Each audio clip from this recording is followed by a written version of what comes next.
நீங்கள் வந்து இப்போ 42 இயர்ஸாக மினிஸ்ட்ரியில் இருக்கீங்கன்னு சொன்னீங்க. நாங்கள் பண்ணுற மிஸ்டேக்ஸ் அப்படின்னு நீங்கள் அப்சர்வ் பண்ணுங்க. இப்போ இருக்க யங்ஸ்டர்ஸ் வந்து ஃப்ரீடம் வேணும்னு விருப்பப்படுறாங்க. நாங்கள் செய்யறதுக்கு எங்களுக்கு ஃப்ரீடம் கொடுங்க. நிறைய விஷயத்தில் வந்து பைபிள் வந்து ரொம்ப கிளியராக இருக்கும். பைபிள் டைரெக்டாக ஒரு விஷயத்தை பற்றி சொல்லாத அந்த டைமில் எப்படி நம்ம அந்த விஷயத்தை ஹேண்டில் பண்ணலாம்? இந்த ஹேர் கட் சரி, இந்த ஹேர் கட் தப்புன்ட்டு நமக்கு பைபிளில் இல்லை. இதை எப்படி நம்ம யோசிக்கலாம்? பைபிளில் எல்லாத்தையும் நம்ம இடரணும்னு சொல்ல முடியாது. தன் பாவங்களை மறைக்கிறவன் வாழ்வடையான், அறிக்கை செய்து விட்டு விடுகிறவனோ இரக்கம் பெறுவான். தேவனிடத்தில் இரக்கம் பெறத்துக்கு யார் அதை கைட் பண்ண தெரியுங்களா? ஊழியர். பாஸ்டர் கிட்ட நம்ம போய் சொன்னாலும் நீயே இதெல்லாம் யோசிக்கிற, அதெல்லாம் யோசிக்கிறது ஒன்றும் தப்பு. பிள்ளைகளுக்கு பெற்றோர் குறித்த பயம் அதிகமா இல்லை. பயம்ன்றதை விட ரெஸ்பெக்ட் அதுதான் உண்மை. பயன்றதை விட நீங்க சொன்ன மாதிரி பெற்றோர் அவங்களுடைய பிள்ளைகளை புரிந்து கொண்டால் பிள்ளைகள் தன்னுடைய பெற்றோர் என்ன செய்வாங்க புரிஞ்சுக்கிட்ட பிறகு பயந்து வந்து எதையும் சொல்ல வேண்டிய அவசியம் கிடையாது. எந்த ரிலேஷன்ஷிப்புக்குமே இம்பார்ட்டண்ட்டான ஒரு ஃபேக்டர் கம்யூனிகேஷன். ஆமா, எங்களுக்கு என்ன பயம் இருக்குன்னா, பேசினா அவங்க திட்டுவாங்க, ரிபியூக் தான் பண்ணுவாங்க, நமக்கு சொல்லிக் கொடுக்க மாட்டாங்க, நம்மளை திட்டுவாங்க. அது மட்டும் இல்ல, அது படிக்க ரைட் பர்சன் கிட்ட தான் போயிட்டு கேட்க வேண்டியதா. இந்த எபிசோடில் நான் மட்டும் தான் ஹோஸ்ட் பண்ண போகிறேன். பிரேம் வந்து நம்ம கூட இல்லை இந்த எபிசோடில். பிரேம் வந்து he's out of the frame. அவன் ஆக்சுவலாக நான் எங்கள் முன்னாடி உட்காந்துட்டு இருக்கான். So this is gonna be our first guest episode. And the guest we have today, இன்னைக்கு நம்ம கூட இருக்கிற கெஸ்ட் வந்து கொஞ்சம் ஸ்பெஷலான கெஸ்ட். ஸோ வந்து எனக்கு வந்து he's an elderly person. He's a lot more visor then the both of us. He's a lot more older, he's a lot more wiser, and there's a lot of stuff that we can learn from him. And நான் வந்து அவருடைய sermons அவருடைய preaching வந்து ரொம்ப நாளாக கேட்டுட்ருக்கேன். எனக்கு ரொம்ப பிடிக்கும். So this is gonna be a blast of an episode. கடைசி வரைக்கும் பாருங்கள். நிறைய காரியங்களை ரொம்ப ஸ்பைசியான டாபிக்ஸ் எல்லாம் பேச போகிறோம். So yeah, without further ado, this is Pastor Benny Yesu. Pastor, welcome to the podcast. சாம், ரொம்ப சந்தோஷம். சின்ன பிள்ளையிலிருந்து நான் உங்களை பார்க்குறேன். இன்றைக்கு வந்து இப்படியா கர்த்தருக்காக நீங்கள் சாட்சியாய் இருப்பது எனக்கு மிகுந்த சந்தோஷம். நான் ஆண்டவருக்கு நான் நன்றி செலுத்துகிறேன். குறிப்பாக இந்த நிகழ்ச்சியுமாய் வந்து உங்களோடு கூட கலந்து கொள்ள ஆண்டவர் எனக்கு உதவி செய்தபடினால் நான் ஆண்டவருக்கு நன்றி செலுத்துகிறேன். சாம், தேங்க்யூ பாஸ்டர். பாஸ்டர் வந்து ப்ரீச்சிங் மோடுக்கு போயிட்டாருன்னு நினைக்கிறேன். ஓகே பாஸ்டர், உங்களை பற்றி ஆப்வியஸ்லி எனக்கு தெரியும். ஆனால் பார்க்குறவங்க நிறைய பேர் தான் ஃபர்ஸ்ட் டைம் உங்களை பற்றி கேள்விப்பட்டிருப்பாங்க, பார்த்துருப்பாங்க. ஸோ அவங்களுக்கு உங்களை பற்றி ஒரு 5-10 மினிட்ஸ். நான் வந்து 42 வருஷமாக கர்த்தருடைய பணி செய்துட்ருக்கேன். ஓகே. 42 வருஷத்துக்கு முன்னாடி மதுரையில் பைபிள் காலேஜில் தியாலஜி அந்த ஸ்டடீஸ் எல்லாம் முடிச்சுட்டு கர்த்தருடைய பெரிதான கிருபையினால் தமிழ்நாட்டிலையும் வட இந்தியாவிலும் பல இடங்களிலே போய் ஊழியத்தை செய்யவும் மிஷனரி பணிகளை செய்யவும் ஆண்டவர் எனக்கு உதவி செய்திருக்கிறார். இன்றைக்கு இந்தியா முழுவதுமாக கர்த்தருடைய பெரிதான கிருபையினால் சபைகளை உருவாக்க ஆண்டவர் எனக்கு உதவி செய்ததுனால ஆண்டவருக்கு நான் நன்றி செலுத்துகிறேன். இப்போ வந்து உங்களுக்கு தெரிஞ்ச மாதிரி KGF கோலார் தங்கவயல் அந்த பகுதியில் சபைகள் இருக்குது. கர்த்தரை மட்டுமா அற்புதமாக நடத்திட்டு வர்றாரு. அது மட்டும் இல்லாதபடிக்கு இந்த நிகழ்ச்சி பார்க்குற அநேகர் கிரேஸ் டெலிவிஷனையும் பார்த்துருக்கலாம். அந்த டெலிவிஷனில் குறிப்பாக எட்டர்னல் லைஃப் அப்படின்ற ஒரு நிகழ்ச்சி, இன்னுமாய் காஸ்பல் என்ற நிகழ்ச்சி, இப்படியாய் பல நிகழ்ச்சிகளிலே கர்த்தருடைய செய்தியை கொடுக்கறதுக்கு ஆண்டவர் எனக்கு உதவி செய்தார். இப்போ புதிதாக உங்களுடைய நிகழ்ச்சியில் பங்கு பெறத்துக்கு ஆண்டவர் உதவி செய்தனால ஆண்டவருக்கு நான் நன்றி செலுத்துறேன்.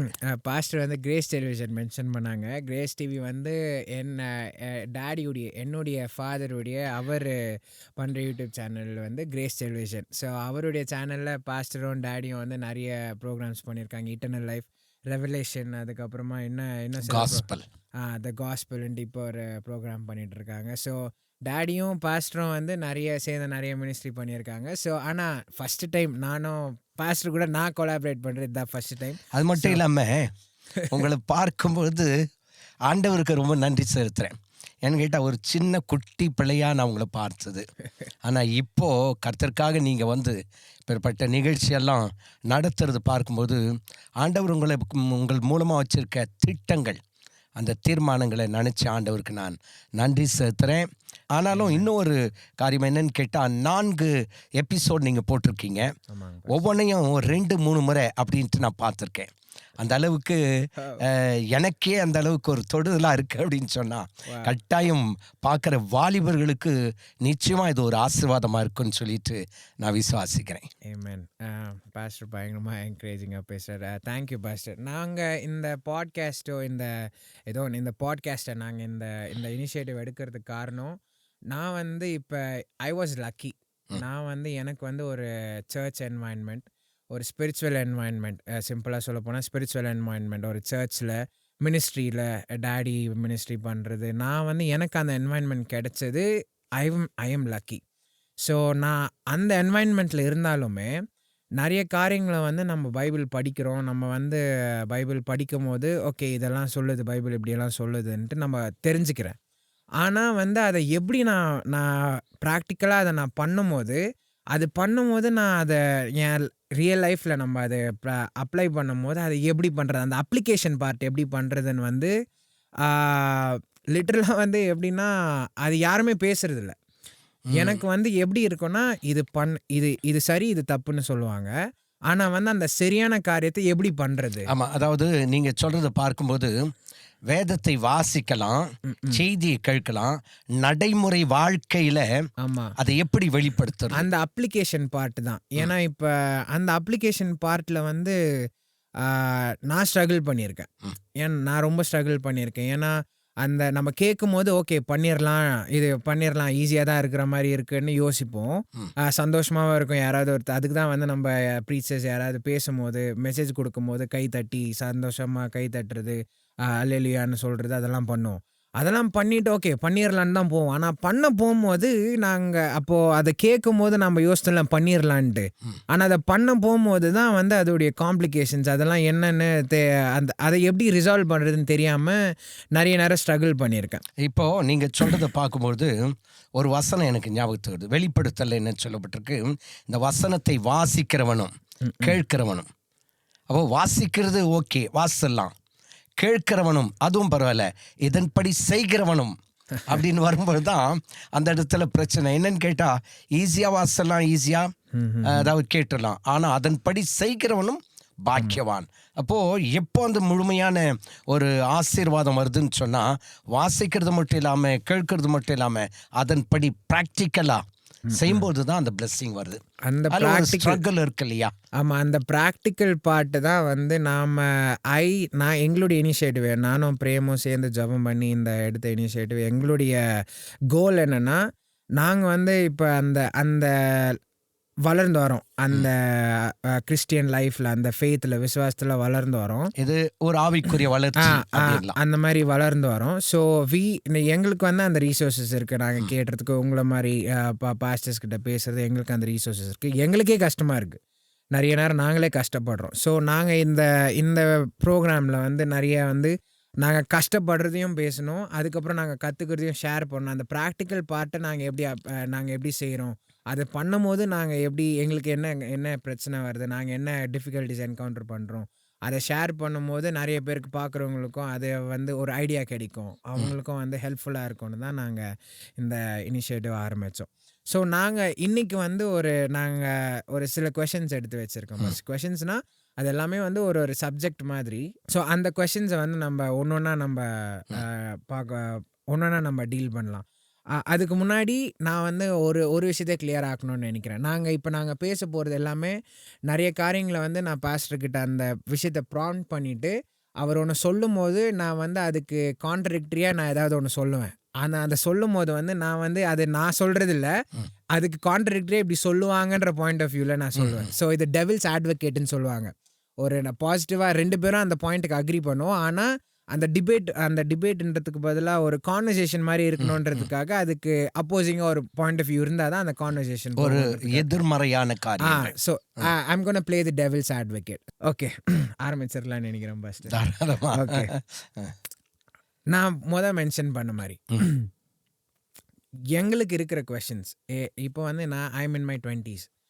ஸோ இந்த யங் அடல்ட்ஸ், யங்ஸ்டர்ஸ், டீனேஜர்ஸ், இந்த 13 to 19 அப்புறமா 20 early 20s கொஞ்சம் லேட் 20s இருக்கிறவங்களுக்கு we have a lot of questionsன்றதுக்கு பதிலாக we have a lot of things that we think about, ஆனால் அந்த நாங்கள் யோசிக்கிற விஷயங்களை வந்து நாங்கள் யாருக்கிட்டேயும் போய் பேச முடியறதில்ல. ம். ஏன் பேச முடியறதில்லன்னா, ஒன்று வந்து நான் ஒரு சின்ன எக்ஸாம்பிள் சொல்கிறேன். நான் வந்து ஏதாவது சின்ன வயசில் வந்து நான் ஏதாவது தப்பு பண்ணேன்னா, தப்பு பண்ண உடனே நான் இப்போ என்ன யோசிக்கிறேன்னா, நம்ம ஒரு சின்ன பசங்க யாராவது தப்பு பண்ணால் உடனே போய் யார்கிட்ட சொல்லணும்? அப்பா அம்மா கிட்ட சொல்லணுன்ட்டு இப்போ நான் யோசிக்கிறேன். ஆனா அப்போல்லாம் நான் என்ன பண்ணுவேன்னா, தப்பு பண்ண முதல்ல சொல்லக்கூடாதது யாருன்னா டாடி தான். பேரண்ட்ஸு கிட்ட ஏன்னா சொன்னேன்னா என்ன பண்ணுவாங்க? திட்டுவாங்க, அடிப்பாங்க. அடிப்பாங்க. அதுதான். அந்த மென்டாலிட்டி தான் நம்ம சர்ச்லயும் இருக்குன்னு நெனைக்கிறேன். நம்ம ஒரு விஷயத்த நம்ம கஷ்டப்படும்போதோ, ஒரு விஷயம் நம்ம அது எப்படி யோசிக்கிறது, இதுல என்ன பண்றதுன்னு தெரியாதபோது, I think the right thing to do is go and talk to the elders in church. தெரிஞ்சவங்க பெரியவங்க கிட்ட போயிட்டு சர்ச்ல இருக்கிறவங்க கிட்ட, பாஸ்டர் கிட்ட இல்லைனாலும் நிறைய எல்டர்ஸ் இருப்பாங்க. அவங்க கிட்ட பேசும்போது தே கேன் கைட் அஸ். ஆனா எங்களுக்கு என்ன பயம் இருக்குன்னா, பேசினா அவங்க திட்டுவாங்க. பேசினா வந்து நம்மள ரிபியூக் தான் பண்ணுவாங்க. நம்மள வந்து நமக்கு சொல்லிக் கொடுக்க மாட்டாங்க. நம்மள திட்டுவாங்க. அது மட்டும் இல்ல, அது படிக்க ரைட் பர்சன் கிட்ட தான் போயிட்டு கேட்க வேண்டியதா இருக்கும். ஒருவேளை நீங்க கேட்கும்போது அவங்க உங்களை அதாவது மிஸ்கைட் பண்றதுக்கு கூட சான்சஸ் இருக்கு இல்லையா? ஆமா. ஏன்னு கேட்டா, சரியான கேள்வியை சரியான நபரிடத்தில் தான் கேட்கணும். நீங்க சரியான நபரிடத்துல கேட்காவிட்டா அவங்க உங்களை மிஸ்கைட் பண்றதுக்கு நிறைய சான்சஸ் இருக்கு. அதான் ஃபர்ஸ்ட் நம்ம போய் கேட்கறதுக்கே யோசிக்க மாட்டோம். நானே வந்து நான் நிறைய கத்துக்கிட்டதெல்லாம் இந்த பைபிளுடைய பிரின்சிபல்ஸ் எல்லாம் இருக்குல்ல. நம்ம பிறரை நேசிக்கணும், நம்ம எனிமீஸ்க்காக ப்ரே பண்ணணும், இதெல்லாம் வந்து சர்ச்ல கத்துக்கிட்டோம். ஆனா வந்து அதை ப்ராக்டிக்கலா பண்றது எப்படின்னு நான் சர்ச்ல லிட்டரலா நான் பார்க்கல. இதெல்லாம் வந்து நான் எப்படி ஓரளவுக்கு கற்றுக்கிட்டேன்னா, நான் ஆன்லைனில் நம்ம போய் பார்க்குறதோ, யூடியூப்பில் நிறைய பாஸ்டர்ஸ் யூடியூப்பில் நிறைய மினிஸ்ட்ரி பண்ணுறத வீடியோஸ் போடுறாங்க, அதை பார்க்குறது.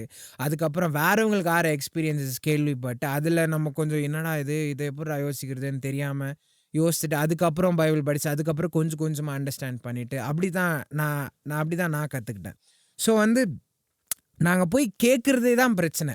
கேட்கவே மாட்டோம். ஏன்னா எங்களுக்கு இருக்கிற யோசனை, கேட்டால் அவங்க நம்மளுக்கு சொல்லிக் கொடுக்குவாங்களா, சொல்லிக் கொடுக்க மாட்டாங்களான்னு யோசிக்கிறதில்ல. நாங்கள் கேட்டால் எங்களை திட்டுவாங்க, அவங்க வந்து நம்மளை ரிபியூக் பண்ணிடுவாங்க, நம்மளை ஒரு மாதிரி பார்ப்பாங்க. இன்னொன்று வந்து இமேஜ், நம்ம கேட்டால் வந்து நம்ம போயிட்டு இந்த மாதிரி கஷ்டப்பட்டுங்கிறோன்னு சொன்னோன்னா போய் நம்ம இமேஜ் டேமேஜ் ஆயிரும்ன்ட்டு யோசிப்போம். ஸோ இதனால என்ன ஆயிடுதுன்னா, நாங்கள் வந்து கேட்காம உள்ளே வச்சுட்டு அதை உள்ளே வச்சுக்கிறோம். ஒரு பாயிண்ட் ஆஃப் த டைமில் அந்த காரியத்தில் நாங்கள் அந்த காரியத்தை டீல் பண்ணி ஆகணுன்ற அந்த பாயிண்ட் ஆஃப் த டைம் வரும்போது வி மேக் ராங் சாய்ஸஸ். உள்ளே வச்சுட்டு அதை ரிசால்வ் பண்ணாமல் வச்சுட்டு அந்த டைம் வரும்போது we start making wrong choices. இந்த விஷயத்தில் நானும் ஸ்ட்ரகிள் பண்ணியிருக்கேன். நான் நிறைய இப்போ நம்ம என்வாயன்மெண்ட்டில் நிறைய டீனேஜர்ஸ், யங்ஸ்டர்ஸ் நிறைய பேர் வந்து இதே சேம் ப்ராப்ளமில் கஷ்டப்படுறத நான் பார்க்குறேன்.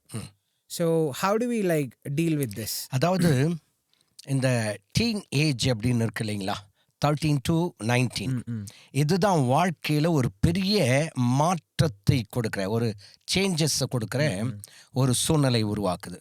உதாரணமாக சொல்லணும் அப்படின்னு சொன்னால், 13 அப்படின்னு சொல்லும்போது 8th ஸ்டாண்டர்ட் படிப்பாங்க. அதன் பிறகு 15ன்னு சொல்லும்போது 10th படிப்பாங்க. இப்படியே நீங்கள் பார்த்தீங்க அப்படின்னு சொன்னால், ஒரு வாலிபன் அல்லது ஒரு மனுஷனுடைய வாழ்க்கையில் ஒரு சேஞ்சஸ், மாற்றத்தை கொடுக்குற வயதே அந்த வயது தான். என்ன மாற்றம் அப்படின்னு சொன்னால், சரீரத்துலேயும் மாற்றம் இருக்குது. ரெண்டாவது என்னன்னு கேட்டால், அவங்களுடைய அவங்க அந்த ஸ்டைல்லையும் ஒரு மாற்றம் வருது. காரணம் என்ன அப்படின்னு கேட்டால், ஒரு 15 years அப்படின்னு சொல்லும்போது 10th படிக்கிறாங்கன்னு வைங்க. 10th படிக்கும்போது ஃபர்தர் என்ன செய்யணும்? உதாரணமாக ஒரு டாக்டர் ஆகணும், இல்லை ஒரு பெரிய என்ஜினியர் ஆகணும்னு கேட்டால் 10th ப்ரிப்பேர் ஆகணும் அவங்க. அதன் பிறகு அப்படியே +2 இல்லை டிகிரி அப்படி முடிக்கும்போது அவங்களுடைய லைஃப் இப்படி தான் என்னுடைய வாழ்க்கை இருக்கணும் என்ற முடிவு எடுக்கிற வயசு எது தாங்க, டீனேஜ் தான்.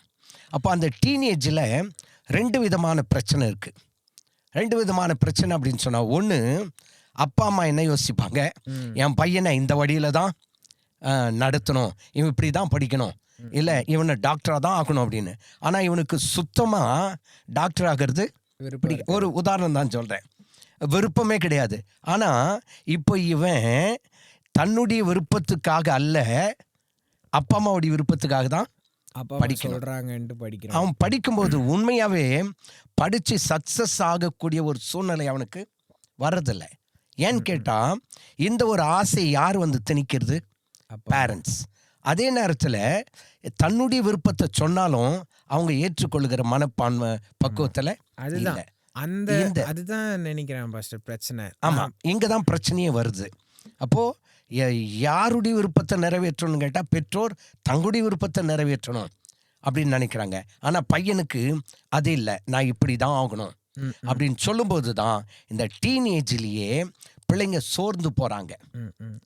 அப்போது ஃபெயிலியர் அங்கேயே ஆரம்பமாயிடுது. நான் இதை நினைக்கிறேன்னா இவங்க இதை திணிக்கிறாங்களே அப்படின்னு சொல்லிட்டு இப்பேற்பட்ட நேரத்தில் இவங்களுடைய மனசில் இருக்கிறதான கவலையை யார்கிட்ட போயிட்டு சொல்ல முடியும்? இப்போது அந்த கவலை எப்போ ஆரம்பமாயிடுதுங்க? டீனேஜ்லேயே ஆரம்பமாயிடுது. இப்போ இந்த நேரத்தில் நான் கொடுக்குற ஒரு சின்ன ஆலோசனை தான். ஏன்னு கேட்டால் நான் யாரையும் குற்றப்படுத்த முடியாது. நான் கொடுக்குற ஒரு ஆலோசனை என்னன்னு கேட்டால், முதலாவது பெற்றோர் தங்களுடைய பிள்ளைகளின் மனப்பக்குவம், அதாவது இருதயத்தை புரிந்து கொள்ளணும். பிள்ளைங்களுடைய விருப்பம் என்ன? நான் சின்ன பையனாக இருக்கும்போது ஒரு சில சம்பவங்கள் நடக்கும். என்னென்னு கேட்டால் அந்த நேரத்தில் டிவி கிடையாது, செல்ஃபோன் கிடையாது, அதெல்லாம் இல்லை. ஆனால் பிள்ளைங்க அப்படி 1 வயசோ 1.5 வயசோ இருக்கும்போது பிள்ளைங்க எதிரில் ஒரு கத்தி, மொக்க கத்தி தான், ஷார்ப்பாக இருக்கிறதுல ஒரு கத்தி, ஒரு பைபிள் இல்லை விளையாட்டு பொருள், அப்படி ஒரு 5-6 திங்ஸை போட்டுட்டு இவன் எதை எடுக்கிறான் பார்க்கலாம் அப்படின்னு சொல்லிட்டு பார்க்கும்பொழுது சில பிள்ளைங்க பைபிள் வந்து சிவப்பாக ஓரத்தில் அந்த கலர் இருக்கு இல்லையா, அந்த கலர் அட்ராக்டிவாக இருக்குதுன்னு சொல்லிட்டு பைபிளை போய் தூக்குவாங்க. அப்போ என்ன சொல்லுவாங்க பெற்றோர், கட்டாயம் ஊழியக்காரனாக தான் மாறுவான். போய் கத்தி எடுக்கிறானாக்கா இவன் சரியான கேடியாக வருவான் அப்படின்ட்டு. இது விளையாட்டுனாக்கா கட்டாயம் வந்து ஸ்போர்ட்ஸ் மேனாக தான் வருவான் அப்படின்னு சொல்லிட்டு அந்த சின்ன வயசுலேயே சில பொருளை என்ன பண்ணுவாங்க அங்கே போட்டுட்டு அந்த குழந்தையுடைய மனதை புரிந்து கொள்ளுவாங்க. புரிந்து கொண்டு சிலர் வந்து அப்படியே அவன் சின்ன வயசில் எதை கையில் எடுக்கிறானோ அதை வச்சுக்கிட்டு ஃப்யூச்சரில் இவன் இப்படியா தான் இருப்பான் அப்படின்னு பேரண்ட்ஸ் புரிஞ்சு கொள்ளக்கூடிய அளவுக்கு அவங்களுடைய மனப்போக்கம் இருந்தது. ஆனால் இன்னைக்கு அப்படி இருக்கா? அதுதான் ஃபர்ஸ்ட் அந்த கம்யூனிகேஷனே பிரச்சனை. ஆமாம், என்ன இதை கம்யூனிகேஷன் எப்படி இருக்கணும்னா 2 பக்கத்துலேருந்து ஆகணும். ஒன்று வந்து பேரண்ட்ஸும் சொல்லணும், இன்னொன்று வந்து பசங்க சொல்கிறதையும் கேட்கணும். அதைத்தான் என்ன பிரச்சனை ஆகுதுன்னா நாங்கள் சொல்கிறதுக்கே பயப்படுறோம். நிறைய பிரச்சனை இப்போ வந்து எனக்கு அந்த இப்போ பயம் இல்லை. இன்னொன்று என்னன்னு கேட்டால், நீங்கள் பயப்படுறீங்கன்னு சொன்னால் ஒரு 30 வருஷத்துக்கு முன்னாடி இருக்க மாதிரி ஒரு எண்ணம் எனக்கு வருது. காரணம் என்னன்னு கேட்டால், இப்போ பிள்ளைகளுக்கு பெற்றோர் குறித்த பயம் அதிகமாக இல்லை. எல்லாரையும் நான் சொல்ல வரல, பெற்றோர் குறித்த பயம் இல்லை. பெற்றோரை எதிர்த்து இல்லை நான் இப்படி தான் செய்வேன்னு பேசக்கூடிய காலத்தில் தான் இப்போ இருக்கீங்க. ஆனால் உங்களை எல்லாம் பார்க்கும்போது நீங்கள் எல்லாம் ஸ்பிரிச்சுவலாக தேவனுக்கு பயந்து வர்றதுனால இன்றைக்கும் நீ உங்களுடைய பெற்றோருக்கு எவ்வளோ பயப்படுறீங்கன்ட்டு எனக்கு தெரியும். ஆனால் இந்த பயம் எல்லாருக்குமே வரணுமே, அதுதான் நான் யோசிக்கிறேன். பயம்ன்றதை விட ஐ திங்க் ரெஸ்பெக்ட் அதுதான் உண்மை. பயன்றதை விட நீங்கள் சொல்ற மாதிரி பெற்றோரை வந்து ரெஸ்பெக்ட் பண்ணுறது அது இன்னைக்கு அநேகர்கிட்ட இல்லை. இதுக்கு முன்னாடி பார்த்தீங்கன்னாக்கா ஸ்கூலுக்கு போகும்போதே போய் வந்த உடனே, உதாரணமாக நான் ஸ்கூலுக்கு போய் வந்த உடனே வீட்டுக்கு வந்தோடனே அப்பா அம்மாவுக்கு ஸ்தோத்திரம் சொல்லுவேன். ஆனால் இன்றைக்கி அப்படி ஒருத்தர் சொல்கிறத கூட நான் பார்க்குறதில்ல. அப்போ அந்த நாட்களில் ஸ்கூலில் போயிட்டு வந்த உடனே வரும்போதே அப்பா ஸ்தோத்திரம், அம்மா ஸ்தோத்திரம் அப்படின்னு சொல்லுவோம். இன்னைக்கு அப்பா அம்மாவுக்கு சண்டே டைமில் ஆராதனை முடிச்ச பிறகு கூட என்ன பண்ணுறதில்ல, ஸ்தோத்திரம் பண்ணுறதில்ல. காரணம் என்னட்டா, பெற்றோருக்கு கொடுக்க வேண்டிய அந்த ரெஸ்பெக்ட் அப்படின்னாக்கா எல்லாரையும் சொல்ல வரல, அதெல்லாம் அப்படியே படிப்படியாக நினைச்சிட்ருக்கு, குறைஞ்சிட்ருக்கு. இப்போ நீங்கள் சொல்கிற மாதிரி இன்றைக்கு குழந்தையுடைய மனதை பெற்றோர் என்ன செய்யணும், புரிஞ்சுக்கணும். அதே நேரத்தில் பிள்ளைங்க பெற்றோர்கிட்ட மனம் விட்டு என்ன செய்யணும், பேசணும். அதுதான் அந்த கம்யூனிகேஷன் தான் பிரச்சனை. ஏன்னா இப்போ வந்து நாங்கள் அதான் நான் ஸ்டார்டிங்கில் மென்ஷன் பண்ண மாதிரி நாங்கள் இப்போ வந்து நாங்கள் இப்போ ஒரு ஆப்வியஸ்லி ஒரு கஷ்டமான ஒரு விஷயத்தை டீல் பண்ணுறோன்னா தனியாக எங்களால் பண்ண முடியாதுன்னு ஒரு பாயிண்டில் ரியலைஸ் பண்ணிடும். இது நம்மளால் ஒண்டியாக பண்ண ஆகாதுரா, யாராவது ஹெல்ப் வேணும்ன்ட்டு. இப்போ இந்த பாயிண்டில் தான் யாருக்கிட்ட ஹெல்ப்புக்கு திரும்புகிறோன்றது important. Ideally we have to turn to our parents. நம்ம டேடிக்கிட்டேயோ நம்ம மம்மிக்கிட்டேயோ அவங்கக்கிட்ட தான் நம்ம ஹெல்ப் கேட்க போகிறோம். ஆனால் நானே என்ன பண்ணியிருக்கேன்னா, டேடிக்கிட்ட சொன்னால் திட்டுவார், மம்மிக்கிட்ட சொன்னாலும் டேடிக்கிட்ட சொல்லி திட்டு வாங்க வச்சுருவாங்க. ஸோ வந்து நம்மளே பார்த்துக்கணும். இல்லைனா வந்து நான் என்ன பண்ணிடுவேன், என் ஃப்ரெண்ட்ஸுக்கிட்ட போயிட்டு அவங்கக்கிட்ட சொல்லி அவங்க சொல்கிறத பண்ண ஆரம்பிச்சிடும். இப்போ எனக்கு தெரிஞ்ச அளவுக்கு தான் என் ஃப்ரெண்ட்ஸுக்கும் தெரிஞ்சிருக்கும். உண்மைதான். முக்கியமாக நீங்கள் சொன்ன மாதிரி அநேகர் இந்த டீன் ஏஜில் இருக்கிற நபர்கள் சில காரியங்களை பெற்றோர்கிட்ட சொல்கிறத காட்டிலும் கூட படிக்கிறதான அந்த ஸ்டூடெண்ட்ஸ் ஃப்ரெண்ட்ஸுங்க இருக்காங்க அப்படின்னு சொன்னால் அந்த ஃப்ரெண்ட்ஸுங்கிட்ட தான் ஷேர் பண்ணிக்குவாங்க. ஆனால் அந்த ஃப்ரெண்ட்ஸுங்களுக்கே தெரியல அப்படின்னு சொன்னால் அவங்களுக்குள்ள ஒரு குழப்பம். ஆமாம். இப்போ அதுதான் ஃபஸ்ட். இப்போ எனக்கு இப்போ என் ஃப்ரெண்டுனா யூஸ்வலி இட்ஸ் மை கிளாஸ்மேட். என் கூட படிக்கிறவங்க தான் எனக்கு ஃப்ரெண்ட்ஸாக இருப்பாங்க. கட்டாயம். சம்டைம்ஸ் பெரியவங்க இருப்பாங்க, ஒரு 2 கிளாஸ் பெரியவங்க இருப்பாங்க, அவங்கள மாதிரி இருப்பாங்க. ஆனால் மோஸ்ட்லி சேம் ஏஜ் குரூப்பில் தான் இருப்போம். இப்போ எனக்கு எவ்வளோ தெரிஞ்சிருக்கோ அவங்களுக்கும் அதே லெவலில் தான் தெரிஞ்சிருக்கும். கொஞ்சம் ஜாஸ்தி கொஞ்சம் கம்மி இருக்கும். ஆனால் பெரியவங்களுக்கு வந்து அதோட மல்டிபிள் டைம்ஸ் நிறைய தெரிஞ்சிருக்கும். ஏன் வந்து போய் கேட்கறது இல்லைன்னா இதுதான் பிரச்சனை. நான் போய் சொன்னால் எனக்கு சொல்லிக் கொடுக்குறது, அவங்க சொல்லிக் கொடுக்குறது சொல்லிக் கொடுக்காதது செகண்டரி. திட்டுவாங்க, என்னை அடிப்பாங்க, என்னை வந்து கண்டிக்க தான், என்னை வந்து அவங்க நான் சொல்கிறத புரிஞ்சுக்க ட்ரை பண்ண மாட்டாங்க, என்னைய வந்து என்ன பண்ணுவாங்க, ரிபியூக் பண்ண தான் ட்ரை பண்ணுவாங்க. இந்த பயம் இருக்கிறதுனால தான் நாங்கள் நிறைய பேர் போய் பேசுறதில்ல. நானுமே அப்படி தான் இருந்தேன். ஆனால் இப்போ நான் வளர்ந்து வர கொஞ்சம் மெச்சூர்ட் ஆன பிறகு எனக்கு தெரியுது the people who care about us the most, நம்மளை ரொம்ப அக்கறையாக பார்க்கறது our parents. கட்டாயம்.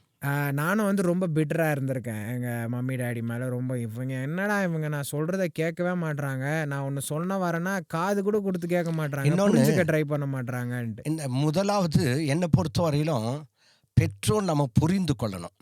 அதில் ஒரு சின்ன ஒரு சம்பவத்தை நான் சொல்கிறேங்க. நான் ஒரு முறை இந்த விபிஎஸ் கிளாஸ் நடத்திட்டுருக்கேன். அப்போது அந்த கிளாஸஸ் எல்லாம் பிரிக்கணும். ஃபஸ்ட் ஸ்டாண்டர்ட், செகண்ட் ஸ்டாண்டர்ட்லாம் ஒரு பக்கம், தேர்ட், ஃபோர்த் எல்லாம் ஒரு பக்கம் அப்படின்னு பிரிச்சுக்கிட்டு இருக்கும்போது ஒரு பையன் வந்தான், என்கிட்ட சொன்னான், நான் 2வது பாஸ் பண்ணிட்டேன் அப்படின்னா. 2வது பாஸ் பண்ணிட்ட பிறகு அப்படி சொன்ன உடனே அங்கே போய் நில்லுனேன். ஏன்னு கேட்டால் தேர்ட் ஸ்டாண்டர்ட் இருக்கிறதுக்கு போ அப்படின்னேன். ஆனால் மறுபடியும் அவன் நான் 2வது பாஸ் அப்படின்னா. தம்பி அங்கே போய் நில்லு அப்படின்னேன். ஆனால் அவன் போகவே இல்லை, என் பின்னாடியே வந்துட்டு இருந்தான். நான் எல்லா கிளாஸஸையும் பிரித்து விட்டுட்டு நிற்கிறேன். அப்போ கூட அவன் என்ன பண்ணுறான், அங்கேயே நின்றுட்டு நான் 2வது பாஸ்னா. எனக்கு என்ன செய்யறதுன்ட்டே புரியலை. உண்மையாகவே கோபம் வரக்கூடிய அளவுக்கு தான் அவன் நடந்துக்கிட்டான். நான் திரும்ப சொன்னேன், 2வது பாஸா, சரி அங்கே போ, அங்கே 3வது படிக்கிறாங்கல்ல, அங்கே போய் அந்த பிள்ளைங்களோடு கூட உட்காரு அப்படின்னு சொன்னாலும் அவன் திரும்ப அண்ணா நான் 2வது பாஸு, நான் 2வது பாஸு, 3வது அப்படின்னு சொல்லிகிட்டே இருந்தான். யோசித்து பார்த்தேன். ஆனால் கர்த்தருடைய கிருபையினால் அப்போது கர்த்தர் எனக்கு ஒரு சின்ன கிருபையை கொடுத்தாரு அவங்ககிட்ட பேசுகிறதுக்கு. என்ன செய்தேன், 2வது பாஸ்ன்னு சொன்ன உடனே அவனை பார்த்து 2வது பாஸா, வெரி குட், நல்ல பிள்ளை, அப்போ நீ 3வது போறியா, ஆமாம் வெரி குட்ன்ட்டு அப்படியே தட்டி கொடுத்து அப்படி கட்டி பிடிச்ச உடனே தான் அவனுக்கு ஒரு சந்தோஷம் வந்துச்சு. அடுத்து போயிட்டு அங்கே உட்கார்றான்.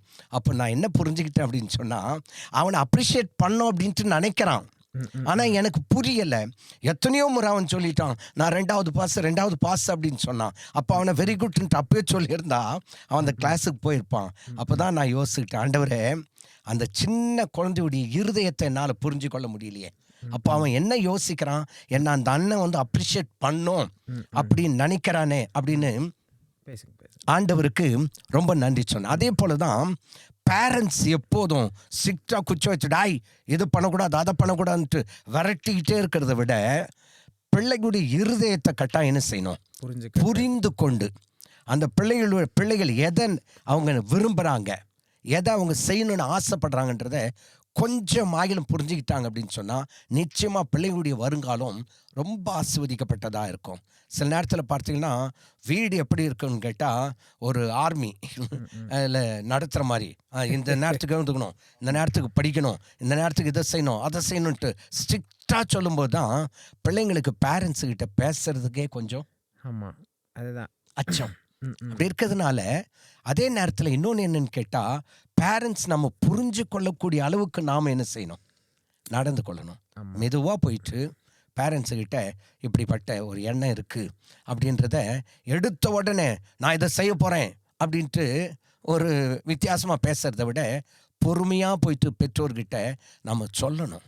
அப்படி சொல்லும்போது நான் கட்டாயம் விசுவாசிக்கிறேன், பெற்றோர் நம்முடைய வார்த்தைகளை கேட்பாங்க அதிகாரத்தோடு கூட. சில நேரத்தில் என்ன பண்ணுவாங்க, வாலிப பிள்ளைங்க, அவர் வந்தார்னா 500 rupees வாங்கி அப்படின்னு யார்கிட்ட சொல்லுவான், மம்மி கிட்ட. அப்போது அவர் வந்தா, யார் வந்தா, அப்பா வந்தா. அப்போ ஏன் டைரெக்ட் அப்பா கிட்ட போயிட்டு டாடி எனக்கு ஒரு 500 rupees கொடுங்க, அப்பா காரணம் கேட்பாரு. காரணத்தை சொல்லிட்டு என்ன பண்ணலாம், வாங்கலாம். அப்போ அந்த அப்ரோச் இருக்கு இல்லையா, அது வந்து சரியே இல்லை. அவர்கிட்ட வாங்குவேன். அப்போது கொடுக்கலனாக்கா நடக்கிறதே வேற. அப்போது அந்த டீனேஜில் பேரண்ட்ஸ் கிட்ட அப்படி பேசலாமா? பேசக்கூடாது. அப்போது என்ன செய்யணும், உனக்கு தேவை அப்படின்னு சொன்னால் டைரெக்டாக என்ன செய்யலாம், அப்பா கிட்ட போய் கேட்கலாம். அப்பா வந்து கட்டாயம் என்ன செய்வார், எடுத்த உடனே இந்தடா கேட்ட எடுத்துன்னு போடான்னு சொல்ல மாட்டார். எதுக்குன்னு கேட்பார். அதுக்கு ரீசன் என்ன பண்ணலாம் சொல்லலாம். சொல்லிட்டு அப்பா கிட்டே வாங்காம நீ போயிட்டு அம்மா கிட்ட அவர்கிட்ட வாங்கி அப்படின்ட்டு வித்தியாசமாக பேசிட்டு கடைசியில் புதுசாக ஒன்று சொல்லுவாங்க, அந்த ஆள். ஆமாம், அந்த ஆள்கிட்ட வாங்கி வை, அந்த ஆளுகிட்ட வாங்கி வை. அப்போ யார் அந்த ஆள்? அப்போ இவனுக்கு எப்போ புரியும் தெரியுமா, இவனுக்கு கல்யாணம் ஆகி இவனுக்கு பிள்ளைங்க பிறந்து ஒரு பிரச்சனை வரும்போது தான் அப்பாவுடைய அருமை அப்போ தான் தெரியும். 55 வயசில் தெரியும். அப்போது இப்போவே பெற்றோரை முதலாவது பிள்ளைங்க என்ன செய்யணும், புரிந்து கொள்ள வேண்டும். அதனால்தான் உன் ஆயுசு நாள் நீடித்திருக்க உன் தாயும் உன் தகப்பனையும் கனம் பண்ண அப்படின்னு இருக்கு. கனம் பண்ணாத பிடிக்கு வேற விதமாக மூவ் பண்ணால் நிச்சயமாக ஆசீர்வாதமாக இருக்காது. ஆகவே இப்போ நீங்கள் தம்பி நீங்கள் சொன்ன மாதிரி இப்போ பேரண்ட்ஸுக்கிட்ட பேசுறதுக்கு பயம் அப்படின்னு சொல்கிறத விட பேசுறதுக்குரிய அந்த அளவுக்கு நம்ம என்ன செய்யணும்னு கேட்டால் பிள்ளைகள் புதுப்பித்து கொள்ளணும்.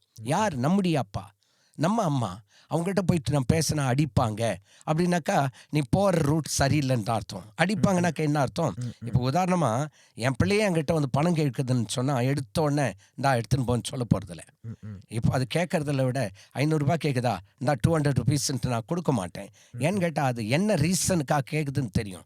அதுக்கு 500 ருபீஸ் செலவாகுதுன்றும் எனக்கு தெரிஞ்ச பிறகு இல்லை உனக்கு 200 ருபீஸ் தான் சொல்ல கொடுக்க முடியாதுல்ல. அப்போது கேட்க வேண்டியதை ஒரு காரணத்தோடு கேட்கணும். நான் அடிக்கடி ஒரு வார்த்தை இப்படியா சொல்லுவேன், அது பெரியவங்களுக்கு தான் இது பொருந்தும். என்னன்னு கேட்டால் என் பையன் லியோ அப்படின்ட்டு ஒரு பையன், இப்போ அவன் இல்லை, கர்த்தருடைய சமூகத்தில் இருக்கான். 11வது வயதில் இறந்துட்டான். கடைக்கு எங்காவது அப்படி கூட்டிகிட்டு போகும்போது டேடி காசு எவ்வளோ இருக்கு உங்ககிட்ட அப்படின்னு கேட்பான். கேட்பான் என்னடா அப்படின்னு கேட்டான், இல்லை டேடி உங்கள்கிட்ட எவ்வளோ இருக்குது சொல்லுங்கள் அப்படின்னு கேட்பான்.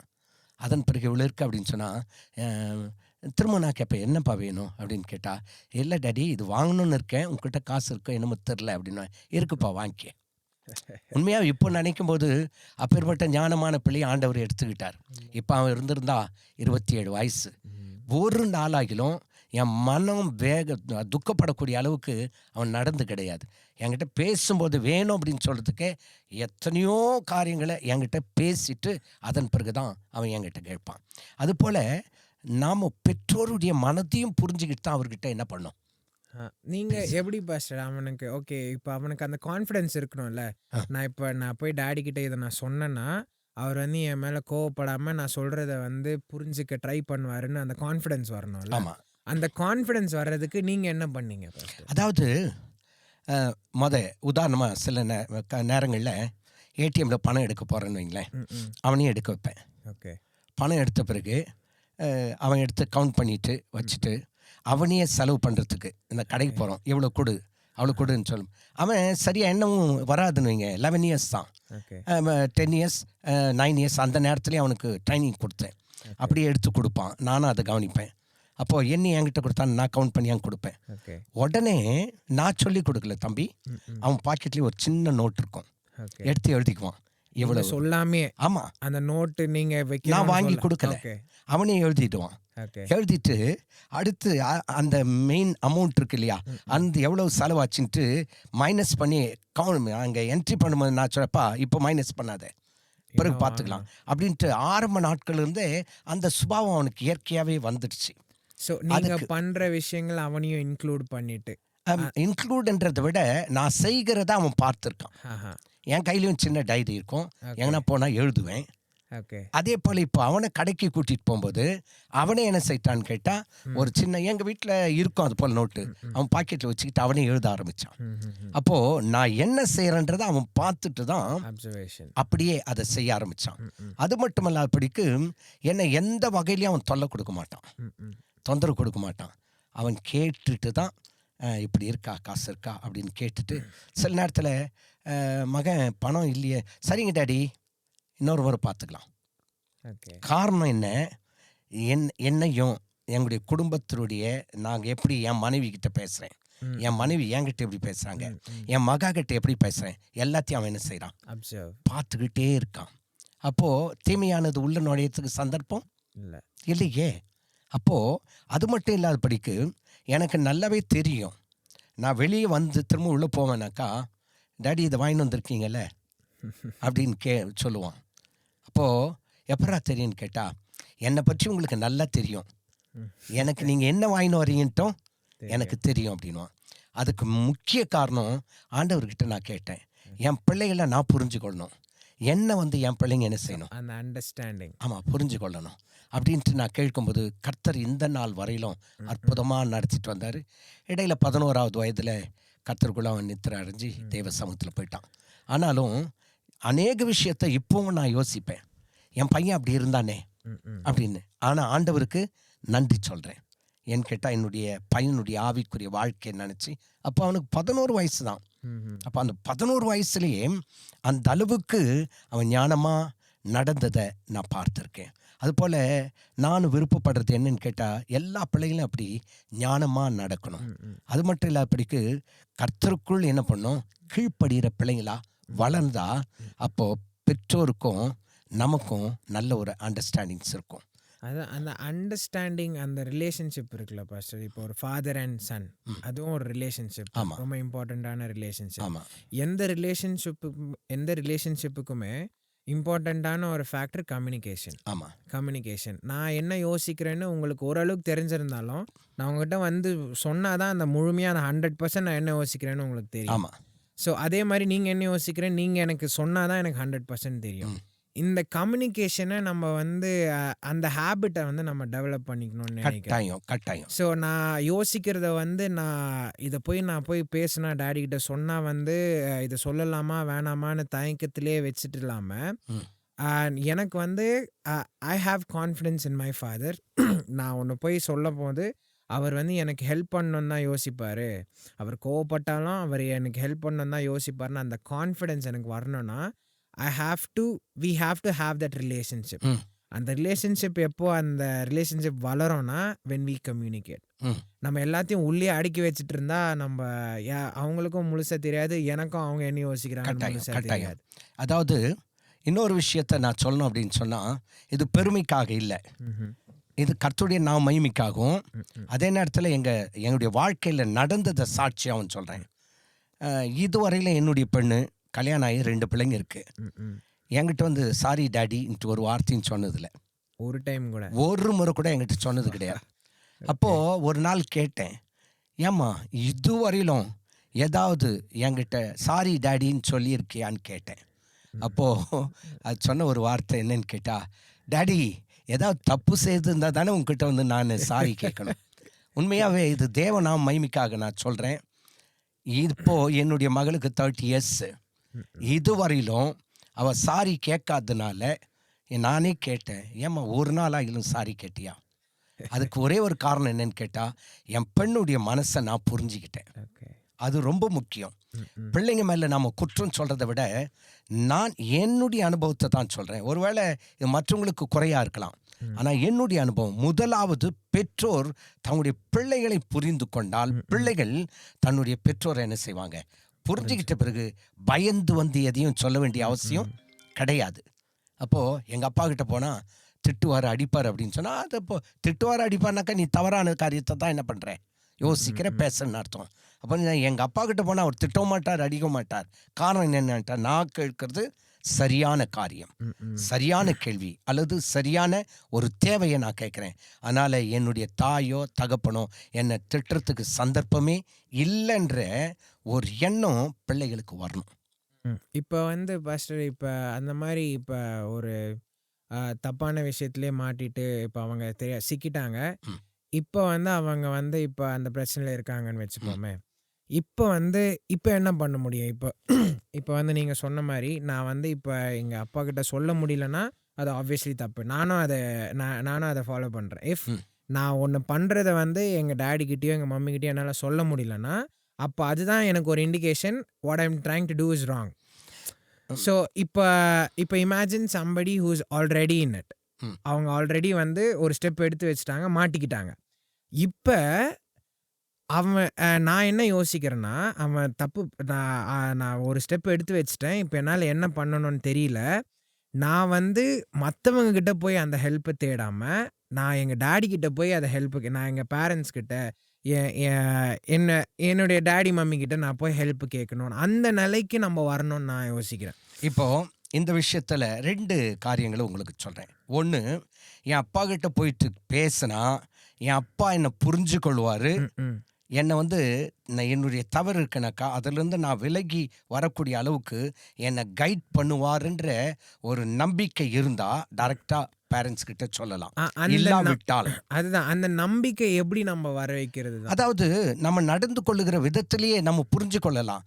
இந்த விஷயத்துல என் அப்பா எனக்கு சாதகமா இருந்து என் தவற மன்னிச்சுட்டு நான் எப்படி திருந்தி நடக்கணுன்றத எனக்கு டீச் பண்ணுவாரு, கற்றுக் கொடுப்பார் என்ற ஒரு நம்பிக்கை பையனுக்குள்ள வந்திருக்கணும். இல்ல வரல, ஆனா எங்க அப்பா என்ன சொல்லுவாரோ அப்படின்ற ஒரு கேள்வி வந்தா அடுத்து நான் ஒரே ஒருத்தர் தான் காட்ட முடியும். யாருன்னு கேட்டா சபை ஊழியக்காரர். ஒருவேளை குணப்படாதவங்களோ கிறிஸ்டியன் அல்லது மற்றவங்களோ இருக்கலாம். ஆனா ஒரு நல்ல ஒரு போதகர், இப்போ ஒரு கிறிஸ்டியனுக்காக நான் சொல்றேன், ஊழியக்காரர்கிட்ட போயிட்டு தன்னுடைய காரியங்களை தெளிவா விளக்கி சொல்லிட்டு, இந்த விஷயத்துல ஒரு தவறு நடந்து போச்சு, என்னுடைய பேரண்ட்ஸ் கிட்ட சொல்றது கூட எனக்கு பயமா இருக்கு. ஏன்னு கேட்டா பேரண்ட்ஸ் எடுத்த உடனே கோவப்படுவாங்க, வேற எதனா ரியாக்ட் பண்ணுவாங்க. அதனால என்னுடைய பேரண்ட்ஸ் கிட்ட போறதுக்கு எனக்கு முடியல, பயமா இருக்கு. அதனால ஐயா நீங்க எனக்கு ஒரு ஆலோசனை சொல்லுங்க அப்படின்னு சொல்லிட்டு அவர்கிட்ட போய் கேட்கும்போது அவர் நிச்சயமா என்ன செய்வார், ஊழியக்காரர் சரியான ஒரு பாதையில கைட் பண்ணுவார். இவனை கைட் பண்றது மட்டும் இல்லாதபடிக்கு எப்படி புரிஞ்சு கொள்ள முடியுமோ அந்த ஒரு காரியத்தை கொண்டு போய் இவங்க பேரண்ட்ஸ் கிட்ட அவர் என்ன செய்யலாம் சொல்லி சரியான ஒரு பாதையில கொண்டு வர முடியும். காரணம் என்னட்டா, என்னுடைய 42 வருஷ ஊழியத்தின் அனுபவத்துல நான் பார்த்துருக்கேன். வந்து என்கிட்ட சொன்னாங்கன்னா நானே சொல்லுவேன், நீ பயப்படாத, டேடி கிட்ட போயிட்டு என்ன பண்ணு, பேசு, அவர் எதுவும், ஏன்னு கேட்டா அவரை பற்றி எனக்கு தெரியும். அதனால் நீ டைரக்டாக போன்னு அனுப்பிச்சு அதில் ஒரு சக்ஸஸ், ஒரு பெரிய சமாதானம் அடைஞ்சதையும் பார்த்துருக்கேன். சில நேரங்களில் அவசரப்படாத, அமைதியாரு அப்படின்னு சொல்லிட்டு இந்த ப்ராப்ளத்தை நானே சால்வ் பண்ணிட்டு அவனை தெளிவான ஒரு பாதையில் நடத்தின சம்பவங்களும் உண்டு.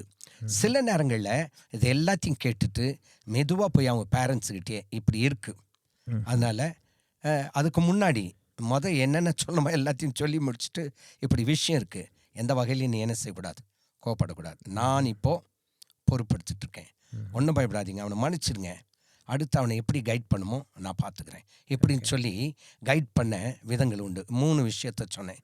1, இவனை என்கரேஜ் பண்ணி நீ போ அப்படின்னு சொல்லிட்டு தைரியப்படுத்தி அனுப்பும்போது அவங்க மன்னிச்சிருக்காங்க.